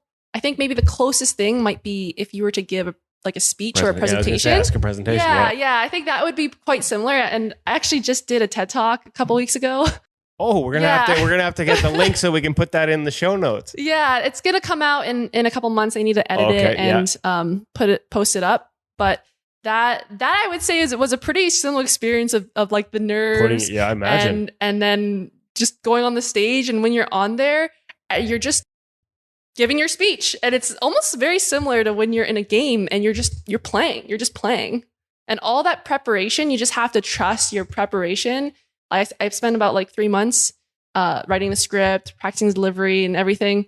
And the first time that I had done a presentation of that scale, like, I think mine was about like 15 minutes long. So I had no idea how I would do. I was like, well, I spent 3 months on this. Like, I just need to trust that and just go out there, and whatever happens, happens, but just do my best. And that's the same approach that I take to hockey. And the approach that really helped me work through the difficulties with my injury and going to the Olympics right after that. Okay, so let's go. You're in finance. How do you end up back in hockey? Well, it was a random phone call out of the blue. Just out of the blue phone call. Phone call. Mind is not on hockey, haven't thought about it, and all of a sudden, boom. Yeah. I got a call out of the blue from the head coach. She goes, "We have a professional hockey team in China." And I go, "There's hockey in China?" What? And she's like, "Yep, and we want you to come play and be the goalie." Okay. Sure. So it was completely unexpected. And I think that, I'd been away from the game for 2 years, not expecting to play ever again, or at least not like competitively. Right. And here was a chance not just to play pro hockey, but to potentially go to the Olympics. Hello. That's pretty cool.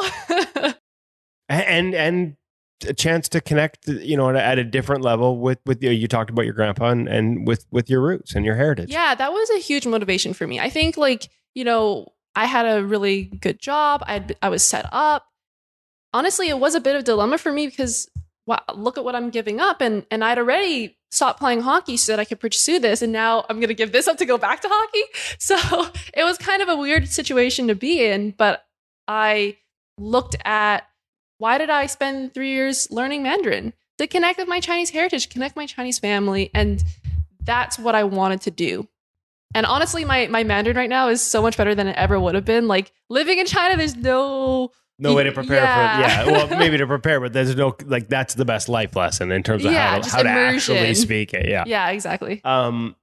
So going into play, like you said, like the decision to go play pro, like you had this career started and the state of the game for women's pro hockey, like your career was a better option financially than playing pro hockey. I would guess, not knowing, that would just be my assumption. I'm thinking finance in New York is probably a little more, has got a higher arc than women's pro hockey in China. Was it the Olympics too? Like as much as it was the cultural side of things, the fact the Olympics were in China, but it's the Olympics. Like you're an Olympian. There are not a lot of people in the world that get to say that. That's a pretty special thing. Yeah, it definitely was a big part of it. But I think going through those 4 years, one thing I always told myself is I need to take this experience for what it is, not what it could be. And I think that there were a lot of moments where I would kind of do this like mind experiment where I would look ahead and I would think, what if I didn't go to the Olympics? Because you never know, right? Like there's injury, there's politics involved. You have no idea what's going to happen 4 years down the line, 3 years down the line, right? Like as we're getting closer and closer. Right. There's no guarantees that the path ends in Beijing. Fundamentally in life, there's no guarantees. So what is this right now? And is this an experience that I am happy that I'm having? And if the answer is yes, then I keep going. If the answer is no, then it's time to reevaluate. And that was my approach where every single year I played pro hockey. If this was the last year I played hockey, would I be happy with decisions I made and with the experience that I've had? And every step along the way, when I asked myself that question, the answer was yes. And so I kept going. What a great approach. First year, CWHL. Walk me through what that was like, because you're playing, if I remember correctly, would come out and sort of barnstorm and then go back and train. And maybe I've got that wrong. I'm just trying to go off memory here in terms of how the KRS team handled being in the CWHL. Walk me through that and what that was like. A lot of travel. Yeah, you got familiar with airplanes. Yeah, we our home base is in Shenzhen, which is in the south of China, like right by Hong Kong. And I think it was fun for a lot of the other girls to come to China. They would come over for our home games, and they would actually get to see a bit of the country, a bit of the city. So that was pretty fun. But we were traveling all the time. And, you can imagine going from China all the way to North America. I've done Hong Kong to Canada a couple times back and forth with my wife's family, and that takes a toll physically. And with all of our gear too. Right. Because we had to go over the border to Hong Kong and then fly out. Like it was a full, like minimum, like 25, 26 hour, like end-to-end journey, if not longer. Like there were some travel days I calculated, I was like, we're well over 30 hours right now, and we're still not at the hotel. What you didn't realize at the time is that's just basically preparing you to go to Toronto at this point after the pandemic. It's the same thing. 30 hours just to get to like anywhere back east. Oh, I'm kidding. Sorry, Air Canada. I've had some bad experiences lately. So what's that like? Like how do you, like, again, another where the challenge is both physical and mental. You're a professional athlete, but that's not a normal professional athlete development sort of step to have to spend 30 hours on a plane and come to North America, adjust your body to different time zones and get past all that travel and then go out and perform. So that's kind of where I learned a lot in terms of recovery and health. And one of my teammates, Rachel Lanas, she's a strength and conditioning coach as well. We've both sort of dived into this area a ton. And we do a couple unorthodox things that have helped us deal with the travel, but also with living in a hotel pretty much for the entire season. Can you share an example without giving everything away? Yeah. It's kind of a niche, but it's I think it's growing very rapidly. The number one thing is red light. So millions of years ago in the savannah, we didn't have electricity. We didn't have light bulbs. We didn't have street lamps. We had fire. That was it. And the sun. So our bodies are tuned to sunlight and the different types of sunlight throughout the day. So in the morning, the types of wavelengths that you're receiving will be different than midday than in the evening. And your body has these receptors that respond to that. So when you first wake up, go outside. Don't wear sunglasses. Get some sunrise sunlight on you. What does that do? It starts the clock. It's your circadian rhythm. Okay. So that will kick off a series of hormonal reactions in your body that signals, okay, it's morning time, wake up. Then, if you can get as much sunlight throughout the day, our bodies are basically a battery. There's something called easy water, which is created when sunlight hits your body. And it's basically a store of energy. So it's free energy, literally free energy. You go out in the sun, you're getting free energy. Then at sunset, the infrared light that you get from sunset, and this is where the infrared light therapy that's becoming more popular, that's technically what it's coming from. It's mimicking the infrared light from the sun at sunset that increases your melatonin production. So if you're getting blue light at night because you're turning on your lights, you're basically preventing yourself from going to sleep. And you're preventing yourself from recovering because your body's not going to start all those recovery processes because there's not enough melatonin. If you wake up in the middle of the night, it's because you don't have enough melatonin. So melatonin obviously is a pretty common supplement that people use to manage. Like, I didn't know about red light therapy, but for sure, coming back and forth from whether we've gone to Europe or to Hong Kong, especially coming back from that trip, seemed to always kill me. Melatonin was part of the taking this, and that seems to be a pretty common thing for people that are dealing with jet lag. So, is that a positive if you do it the right way? Not as good as the light, but I would say it's on an ongoing basis. It's a crutch because when you take something like that, you're reducing your own melatonin production.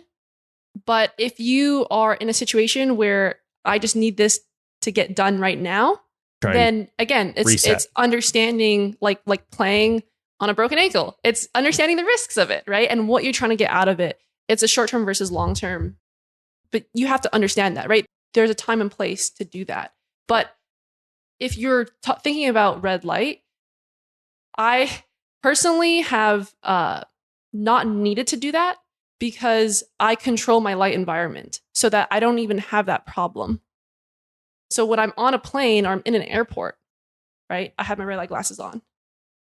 I'm not allowing myself to take in all of that blue light that's going to completely destroy my body's hormonal systems.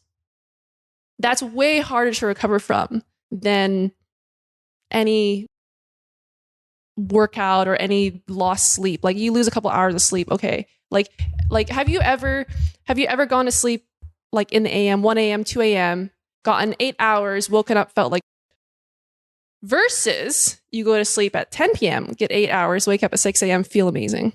Same 8 hours. Yeah. Same 8 hours. I think everybody can relate to completely different. Yeah. But why? It's the same 8 hours, isn't it? But it's not, because of what's happening inside your body is completely different when you're looking at the hormones and when you're looking at what kind of light you're receiving. I'm going to play this clip back for my teenage daughter as soon as we leave here. Try and see if I can get her up before noon. I love that. How did things change? Your first year, you're doing all that travel playing CWHL. Your next 3, you're based over there full time. You're playing over there. You're competing, I believe, in Russia against other teams in Russia. what changes? Like now, as much as the challenges of travel, now the challenge is you're full time. Like it's a different challenge. Like you're traveling in Russia, which actually can be multiple time zones as well.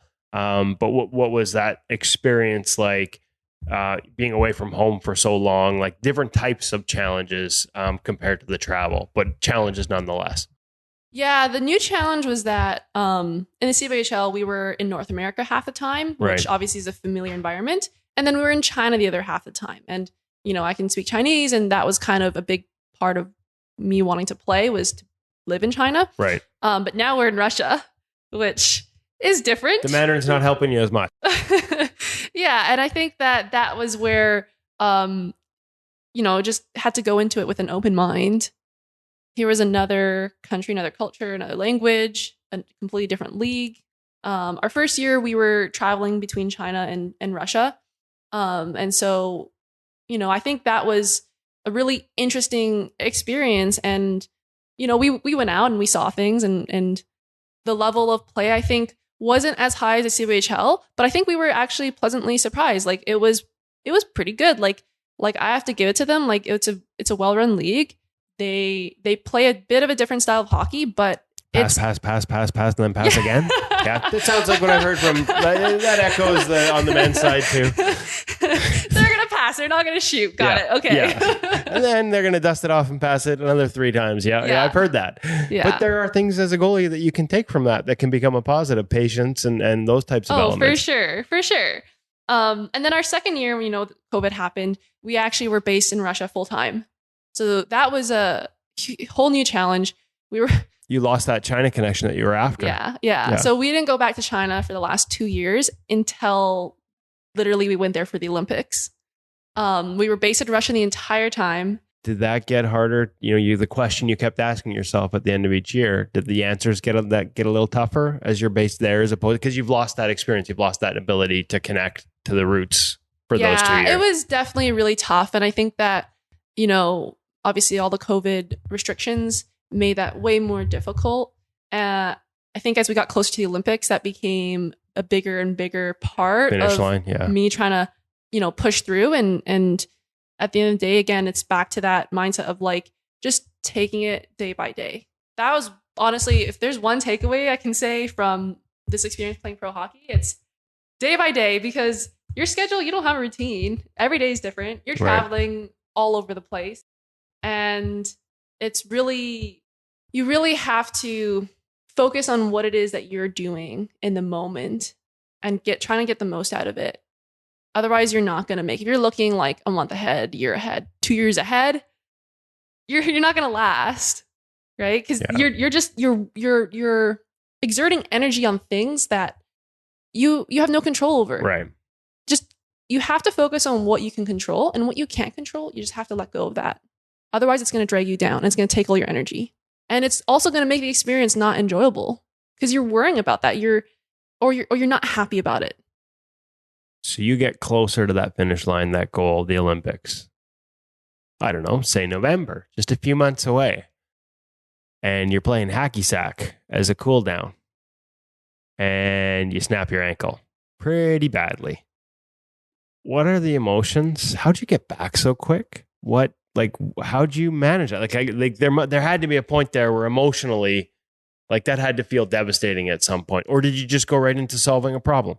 How did you manage that? Because when you told me that you broke your ankle as badly as you did in November, my brain started spinning on the math, and I'm like, hold on, how the hell did she play in the Olympics? So walk us through that story. I probably just gave a ton of it away because I'm a really lousy storyteller, but that process and how you got through it.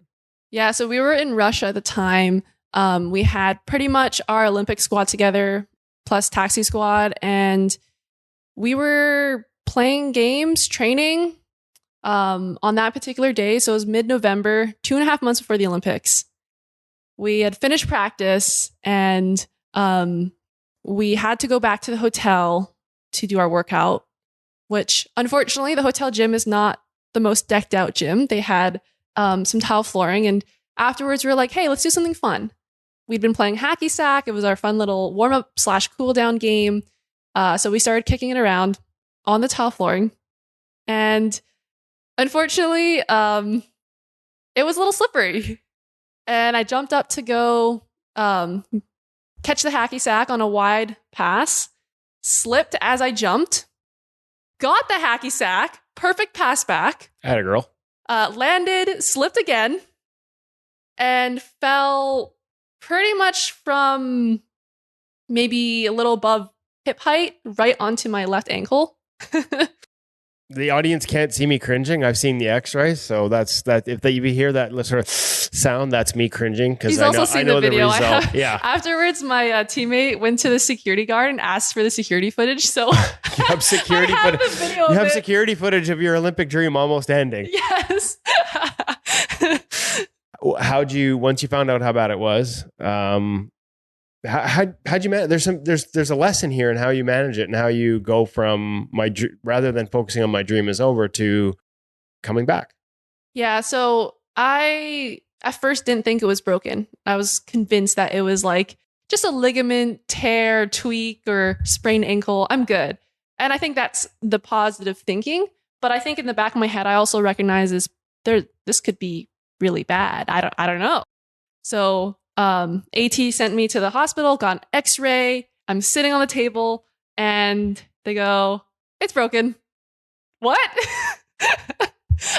I think I was still a little bit in shock. You've been walking around. What people don't know is you'd actually been walking around on it at that point. You were so convinced it wasn't that bad. Oh yeah. Like we were in that hotel gym was in the basement. So there's no elevator. And I walked up that flight of stairs to get to the main level and get in that taxi. And I was like, yeah, I'm fine. This doesn't hurt. Yeah, and for the record, folks, it was not just broken. It was broken clean through. Yeah. So the X-ray showed clean line through. The point was actually going right into the joint. So any movement that I made with my ankle was actually, that point was digging into the joint that could potentially like cause lots of problems if I tried to run or play or do anything on it. So they put it in a cast immediately. And I think my initial reaction was shock. And then I think there was a few minutes there where I think I could have gone either way. You know, like I could have gone to feeling really bad, feeling like, oh my gosh, this is the end. Like, this is terrible. Like, what did I just do playing hacky sack? Or I could go, like you said, into, okay, what do I need to do to get back? And I think that those 4 years and the mindset that I've been trying to cultivate and has really honestly, in my mind, prepared me for that moment. Like, why feel bad? It's happened. And this is literally me discovering it right away. Like I just found out 2 minutes ago, I broke my ankle and I'm like, this is your dad. It's happened. This is your dad in the car. What's the most important shot? Next shot. Exactly. And I just started thinking, okay, this number popped in my head, 6 weeks. For some reason in my mind, I was like, broken bone, I can get back in 6 weeks. I don't know why I thought that, but to me, it seemed to make sense.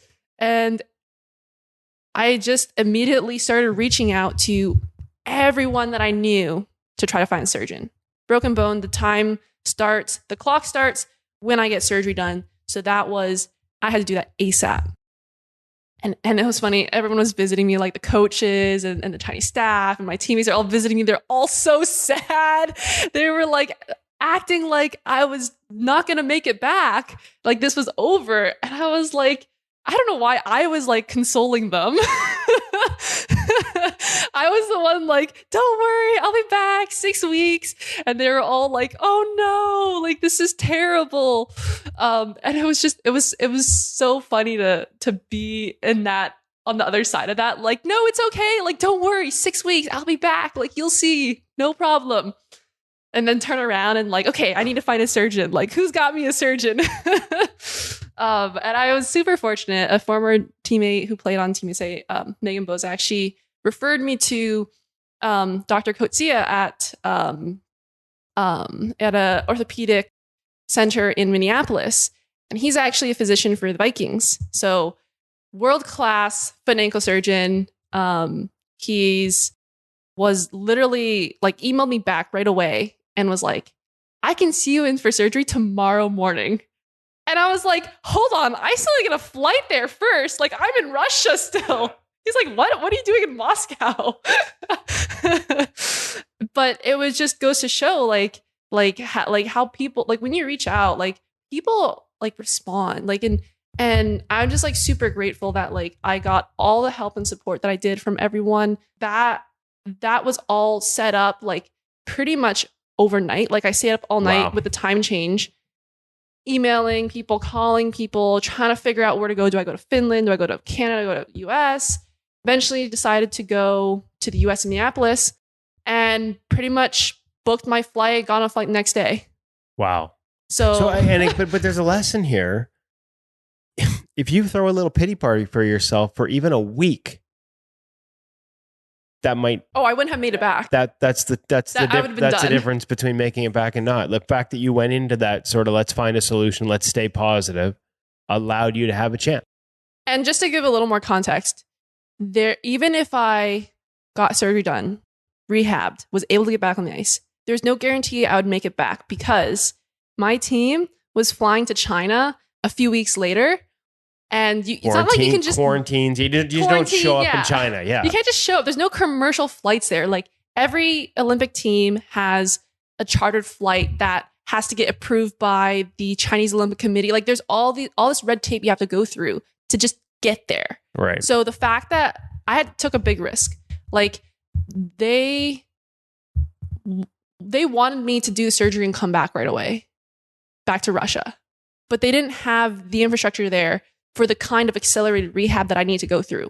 The facility that I was at in Minneapolis was unreal. They had all the state of art stuff. Like they had the underwater treadmill. They had the best PTs and ATs. You couldn't beat a facility like that. You needed access to that to have a chance to get back. But by staying and using that access to it, it made it much harder to get to China where you needed to be at the end. Right. So I took a risk where I was like, okay, I'm going to go do the surgery. I'm going to stay for the full 6 up. I ended up doing 7 weeks in total, but it was really 5.5 weeks to get back on the ice. I took a risk because I didn't know if I would be able to get back to China. I even reached out to like Team USA. Hey, can I join you guys on your flight? Like, I don't know. Why not ask? So that's kind of where I think like that. When I realized that my ankle was broken, there were so many question marks, so many unknowns that I had to grapple with. And in that situation, it's easy to be paralyzed by all of those unknowns and not know what to do or if this is a risk to take. But you have to take action. You can't do nothing. You have to do something. And you know what? Maybe it's not the most optimal decision, but doing something is better than doing nothing because doing nothing is a decision in and of itself. And so I think, again, like going back to like the positive affirmations, like you have to put yourself in a certain state of mind that will allow you to move forward. And I think that's what I tried to do. Whereas like in those few minutes after, oh my gosh, my ankle's broken, I had that split path that I could have gone down emotionally, mentally. And I looked at that and I went, I can go this way. And this can be a really bad, worst experience of my hockey career. Or I could go this way. And you know what? Like, I'm going to make the best of it. It happened. I'm going to make the best of it. And this whole time, I'm going to be learning and I'm going to be doing what I can. And yeah, there's going to be a ton of question marks. And out of all the 4 years, at this moment, the Olympics is looking the least likely. Like, I'm probably not going to make it back, but I'm going to go for it. So what do I got to do? What do I got to do? But more importantly, how do I have to be?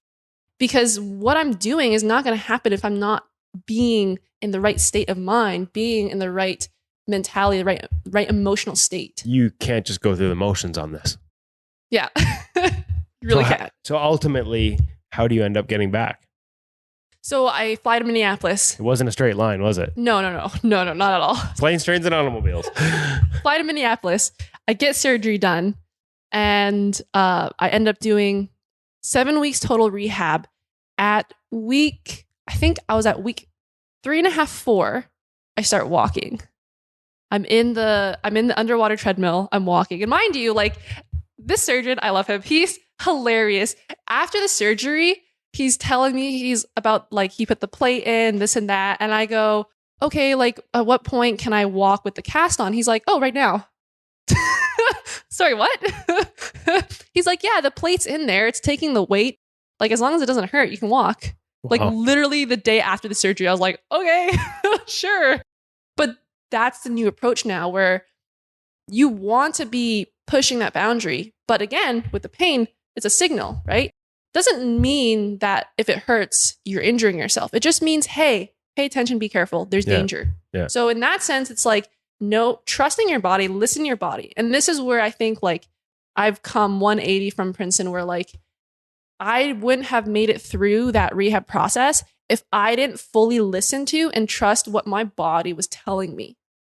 Because that ankle injury, like if I pushed too hard, I wouldn't be recovering because I'd be pushing it so much. I'd be creating more inflammation. Right. It wouldn't be healing enough. Right. So you have to balance the two. But if I didn't push enough, okay, now I'm experiencing more muscle atrophy. I'm experiencing lesser range of motion. I'm not pushing it enough to get the range of motion and strength back that I needed to actually be able to play on the ice. Right. So, and in fact, what they're seeing now is movement creates healing. So like if you have like a ligament tendon injury, within reason, movement will actually help it recover faster than if you just kept it completely immobile. Yeah. So that's where it's so important to be completely in tune with your body. And working with your ATPT, they were amazing because they understood that. They would ask me every single day where I was at and adjust what we were doing based off of that. But at the end of the day, is like I had veto power. It's like if I felt like something was too much, it was too much. If I was like, hey, why aren't we doing more? All right, let's give you more. And in doing that, that's how you find that sweet spot to optimize that rehab process. And I'm guessing it worked because I was on the ice in 5.5 weeks. That's crazy. Now you're on the ice, so you're back. How did it feel? How'd you feel? And then walk us through getting to China. You had to go back through Russia? Yeah, so I needed a visa to get into the country, and B, I needed a plane. And luckily, the men's team was supposed to travel with the women's team to China early, but they decided to stay and continue playing KHL games. KHL, yeah. Right? Makes sense. Okay, playing in games is better than just practicing, right? So they were slotted to leave third week of January. And my rehab finished first week of January. So it almost like perfectly timed out where I flew to Russia, was there for a week and a half, worked with their goalie coach, Yari, who's actually was super, super helpful, and got out on the ice with one of the local MHL teams to practice with them, which is really fun. That's great. Yeah. So that was honestly like couldn't have gone any better. Like I got a different style of coaching, which I think complemented what I was already doing really well, and got on the ice to practice with the MHL team and got some great shots. And this all while still, because my ankle was still like, had some inflammation and things. So after practices, it would be sore, it'd be hurting. But at the end of the day, at that point, it was like, okay, like I need to be ready to play. Right. So I stalled the healing on my ankle so that I could be ready to play. And that's a trade-off that I knowingly made. So I'm in Russia the week and a half. We had to do COVID tests to get on the plane and go to China. And there's 4 cases. And everyone's like, oh gosh, are we going to still go on the flight? What's happening? We end up all going except for the positive cases. And in my head, I'm thinking, there's going to be more cases. There's going to be more positives. Just get me there, please. Just get me there. Like after all of this, to test positive for COVID, oh my goodness. So I had my fingers crossed the whole time. We get to China, we quarantine. We were supposed to get out after 3 days and start practicing, but we ended up quarantining for full 8 days. I'm in my hotel room. I have nothing to work out with. I just started getting back on the ice, and now once again, 8 days. I'm 8 days not on the ice. Luckily, we had a box of water bottles, so I took this box of water bottles, and that was my weights for the week. So I was just doing an in-room workout. Training with water bottles. We needed to set you up with some virtual reality. We needed to have you over there in some Sensorina. You could have saw some shots in the hotel room. That would have been really helpful. Yeah, well, I should have met you. There's not much help now, Kev. Way to go. But we know some people that use that as part of their quarantine programs at different tournaments, and it was really helpful. Oh, that's awesome. Next time. So what's it? You finally got out of quarantine. Your teammates know you're coming? Or was it like... Oh, yeah. So they know I'm coming. Get out of quarantine. I literally see my teammates for the first time when I get into the Olympic Village. Wow. So 2.5 months of rehab and traveling and trying to get on a plane, trying to get to China, being in quarantine. Now I'm finally in the Olympic Village. And I think that was a super emotional moment for me just to even be there. I was like, wow, I am so grateful and appreciative to even be here. Like, I don't even have to play a game.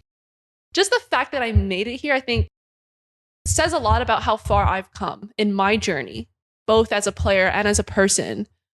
And, saw my teammates again. And we had 3 practices. That's it. And then games started. So I was like, hey guys, practice a couple times. Okay, I guess we're playing the Olympics now. Let's go. Ready to go. Here we go. But everything you've done to that point prepares you for that, right? Like mindset, the ability. That's not ideal, right? Ready for anything. Literally anything. Because a lot of people would have buckled under that. Like there's a lot of goalies right up to the pro level that once they're outside of their ideal element or their ideal circumstances, that sends them off in the wrong direction mentally. But at this point, like as much as it might sort of sound corny to say, you really are prepared for anything and how to manage the emotion and mental aspects of that so that you can get to your place on the ice. Yeah. And there was one final lesson for me that I had to learn. I had to experience right before going into those games. I think coming off that injury, I didn't play in a game for 2.5 months. I had not played in a game since having the injury. I had barely practiced. I was just coming out of an 8-day quarantine, not having been on the ice. I'm just now practicing with my team. And I had all of these doubts and worries. And everywhere I looked, people were worried about me, like my coaches, my teammates. They were all naturally concerned. Of course. Okay, you're back and you can play, but we don't know where you're at. We don't know, like, are you going to be able to play like you were before your injury? Like, are you fully healed? Is it hurting? Like, so everyone had that kind of question mark in their minds. And I could see that, right? And I had that for myself. So there came a point where I was like, I don't know if I'm ready. Like, I don't know if I can do this. I had a conversation with my parents because they're my biggest supporters. And my mom said something that really made me think. She said, just do the best that you can with where you're at right now. You can't expect any more of yourself. At the end of the day, if you did that, you can be happy with how you did. And I thought about it. And I was like, there's this common thing of don't compare yourself to other people, compare yourself to you yesterday. But I would go a little further than that and say that, but you're not you yesterday. You're you today. If I expect myself to play at the level I did before breaking my ankle, but I broke my ankle, I'm not the same that I was. So if I have those expectations for myself, of course I'm going to be doubtful, worried, not sure if I'm ready. Like that was me then. This is me now. I'm in a different spot, better or worse, right? So it's unreasonable to compare myself to that. And so I thought, well, then don't. And so I know that I played hockey my whole life. I've been playing pro hockey for 4 years. Everything has been leading up to this moment. And you can be sure that I did everything that I could during rehab to get myself ready. Like when I look back, there's not a single thing that I could have done more or different or better. And so there's nothing to regret. There's nothing to change. I am where I am. And just if I go out there and I do my best, whatever the result, good or bad, whatever my performance, good or bad, I can be happy with that. And that just, when I thought that, I was like, wow, that just relieved all of that external pressure. And it didn't matter anymore to me. There was all this expectations from the coaches, feeling like, okay, my teammates are relying on me. Expectations from the country, like, China has expectations. We want you guys to reach this goal and that goal and that goal. Even people's comments or expectations about Team China, right? And how they think, whatever, we're going to get crushed or this or that, the next thing. When I had that thought of just doing the best I can with where I am right now, all of that stuff just didn't seem to matter anymore. Because at the end of the day, it's about the experience and being the best version of myself that I can be in that moment. And so that's where I got in. When I got into that state of mind and I went on the ice, I stepped on the ice for that first Olympic game. We were playing against Denmark. I was just in the moment. I was just playing. And guess what? I played better, honestly played better than I would have if I hadn't broken my ankle. Wow. And that's the crazy thing is I'm like, wow, we had a really great run. We beat Denmark. It was a 1-goal game. We beat Japan in shootout, 1-goal game. Japan was the strongest team in our group. And we beat them. That's crazy. Every single game was a 1-goal game. Every single game was so intense. And I think that just raised everyone's level. I looked at some of my teammates, I was like, I've never seen you play this well in my life. And that's the amazing thing about the Olympics. I think that big stage and all of that pressure, it brings out the best in people. It really is such a peak experience. I was like, that this is the best hockey I've ever played. This is the most exciting hockey I've ever played.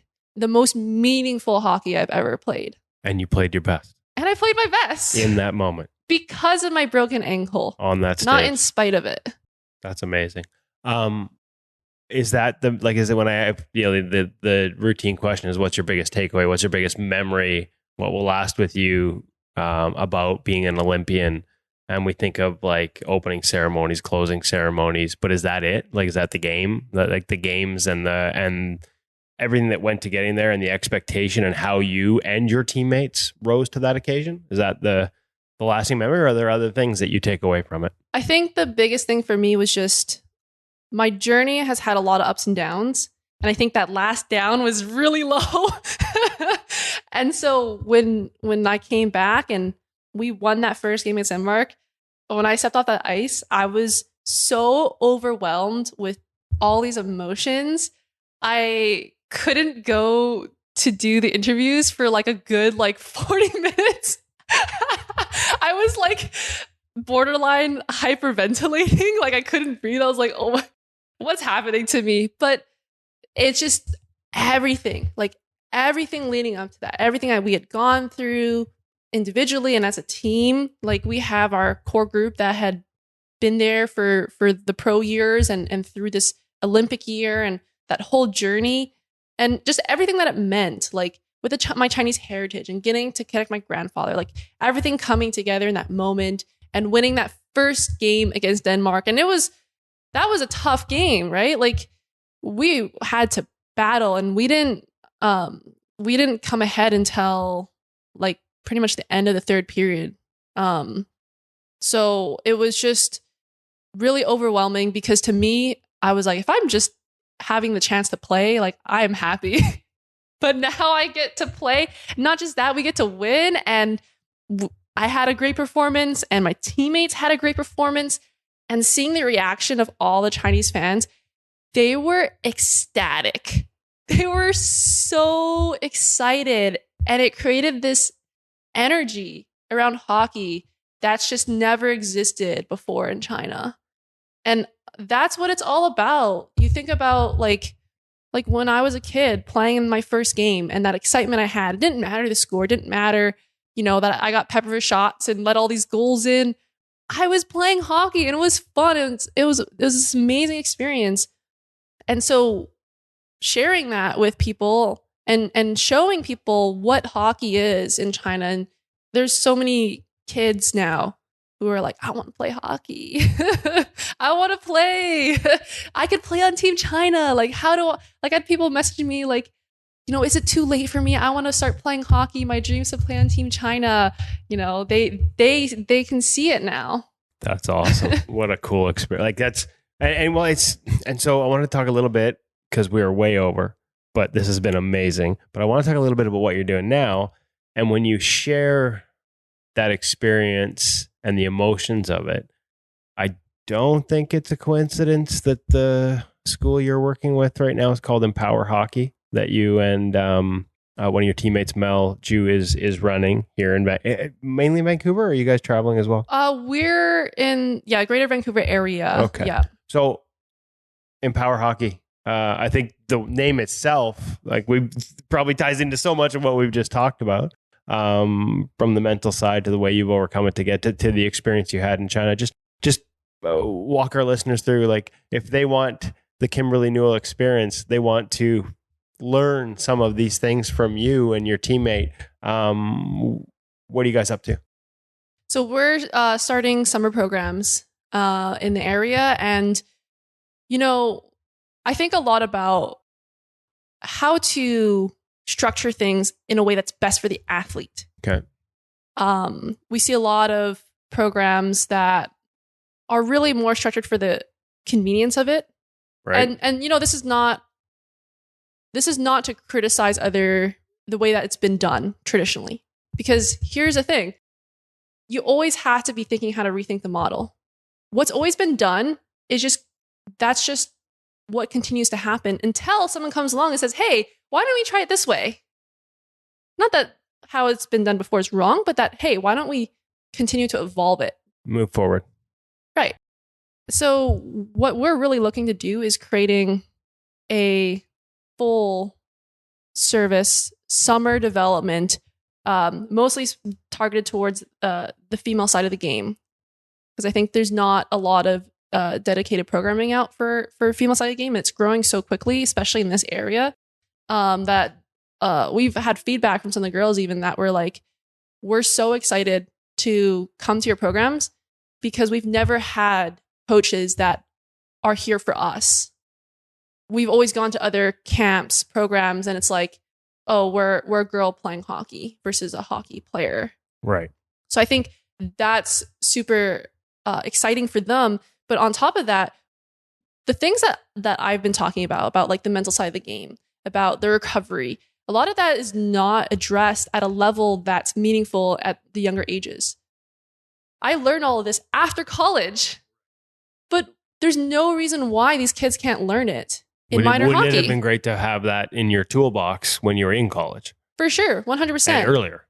And a lot of this stuff is cross-disciplinary. And that's a big challenge because if you have, say, a goalie coach, you're coaching on a skills aspect of goaltending. But, okay, what about developing off-ice movement capacity? What about addressing the mental side of the game? What about recovery? What about your education? If you want to go to college, how do you position yourself so that you're giving yourself the best options? How do you think about what schools you want to go to? These are all things that I had help with my mom a lot about, like with the school pathway. But a lot of parents don't know where to go for resources, don't know who to go to, who to trust. We went to a lot of different physios, a lot of different treatment centers. And at the end of the day, like if you're not an industry expert, how do you know how to evaluate if this treatment is working or not? By definition, you can't. And so that's where we're bringing together as much as we can to give a full holistic approach on ice skills training, off ice, strength and conditioning training, mental skills sessions. And we're also bringing in a neuromuscular therapist to do some treatment, not necessarily specifically for injury, but to show you, hey, this is how your body compensates. This is what you need to work on. This is how you can recover better, and how that integrates in with the off ice training. So we're really excited because I think this is an approach that, like, for me personally, has completely changed my game in the last 3 years. Completely changed it. I'm a different athlete and a different goalie. And we want to bring this to the younger ages, where it will make the most impact. Like, I think those high school years is where you can make the biggest impact for a young athlete. So UML are just getting started with this. Where can they find you to find out more information as you guys as you get going with this? Yeah, so this is our first year running the programs. We're Empower Hockey. We're mostly based in Burnaby in the Vancouver area, Yep. And we have our website empowerhockey.ca. We'll put that in the show notes. Our Instagram empower_hockey. Right. So yeah, we're super excited to be doing this, and I think that we really want to provide as much value to the athlete as possible from our own experiences, but also bringing in other experts, so that they can have someone that they trust, knows what they're doing to help them elevate their game. I feel like we just got like the ultimate TED Talk here. This is like TED Talk times 6, maybe. There were so many takeaways, Kimberly. I can't thank you enough for your time today. I feel like you and I could sit here and talk hockey, but not even talk about, like, how much should we talk about on the ice? Not a ton, right? But that is how you develop an athlete. It's the holistic approach and your experiences and the way you've learned through them. I just can't thank you enough for spending the time to share that with our audience. There's going to be a lot of people that are making notes and looking to apply these things to their own lives, not just their own games, but their own lives after listening to it. So I thank you. Thank you so much, Kevin. And I hope that, I think a big part of the game is that the mental side and also the philosophy, like the philosophical approach that you take to life and to hockey. That's what it's about. I think we want to grow people. Hockey is a metaphor for life. And as you go through hockey and you learn, you become a better person.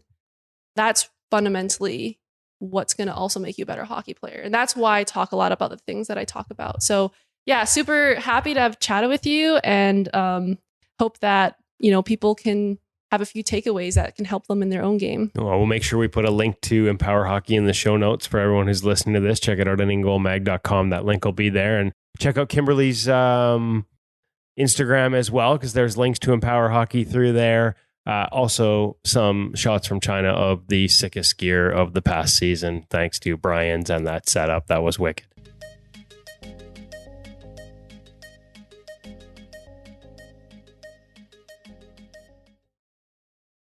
Wow. Not getting rattled.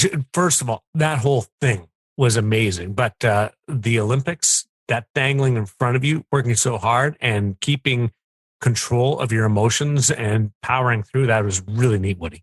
Well, and you should see the scar. Like, this was not she showed me the picture of the break. First of all, can't believe she was walking around on it. It was clean right through. And then second of all, the scar from the surgery. And you hear that story and just everybody else is like, you're done and I'm so sorry. And they're in tears and she's just focused on what's next.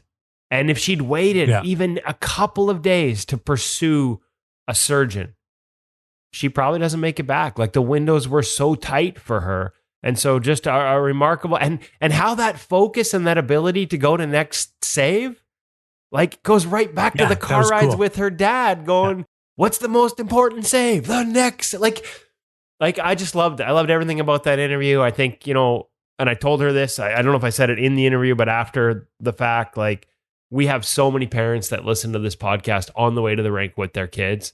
Man, I hope they all listen to this one, because it's loaded with valuable insights. And stuff that just comes up in conversation too. It wasn't everything that was on a poster that you got to hold up and shout from the rooftop.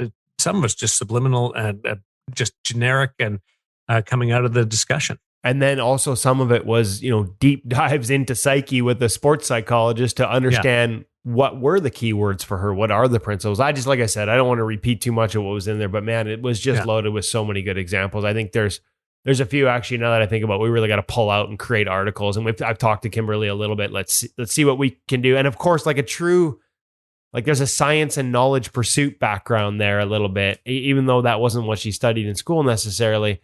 But like some of the things that she's doing are based on studies and, work of other people that she's studied and dug into, movement science and things like that. And she doesn't want to just give us a quick takeaway explaining how she translated it to her goaltenders, because she wants to make sure she respects the people that established it. And so that'll be part of the conversation.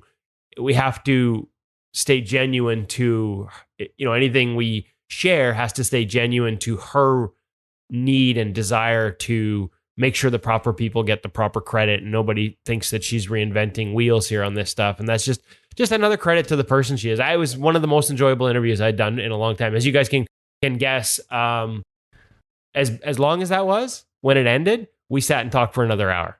And and she was still blowing my mind with cool stuff. It was great.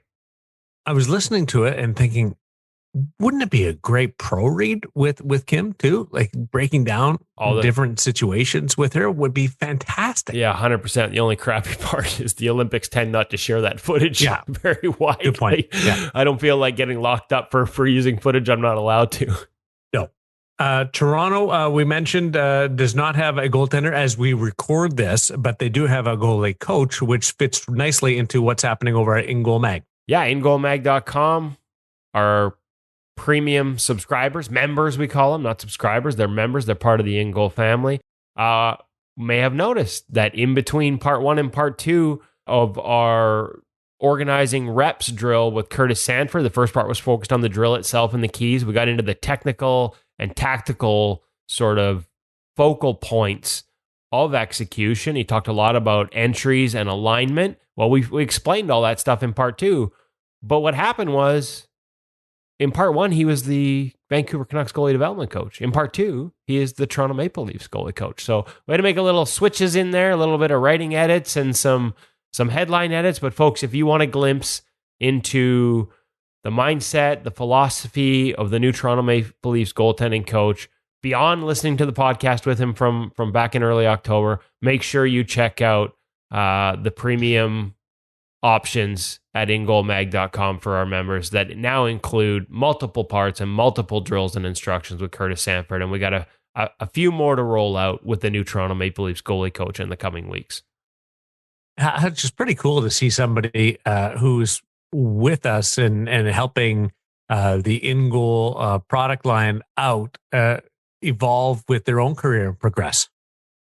Sure is. We were really happy for Curtis when he got that job, so well deserved, and yet kind of mourning a little bit as well, because Toronto is one of those teams that doesn't let their goalie coaches talk to the media. So if you want to find out what Curtis Sanford is like as a coach, these few articles that are still coming up that are in the can might be your last chance for a while, because unfortunately he's going to be going quiet in terms of his access to us and the media, which is unfortunate, because he's a very intelligent coach, very intelligent goaltender, and he's got a lot of great stuff to share. I really enjoyed putting this article together. Woody wrote it. I sort of assemble it and share it with everybody.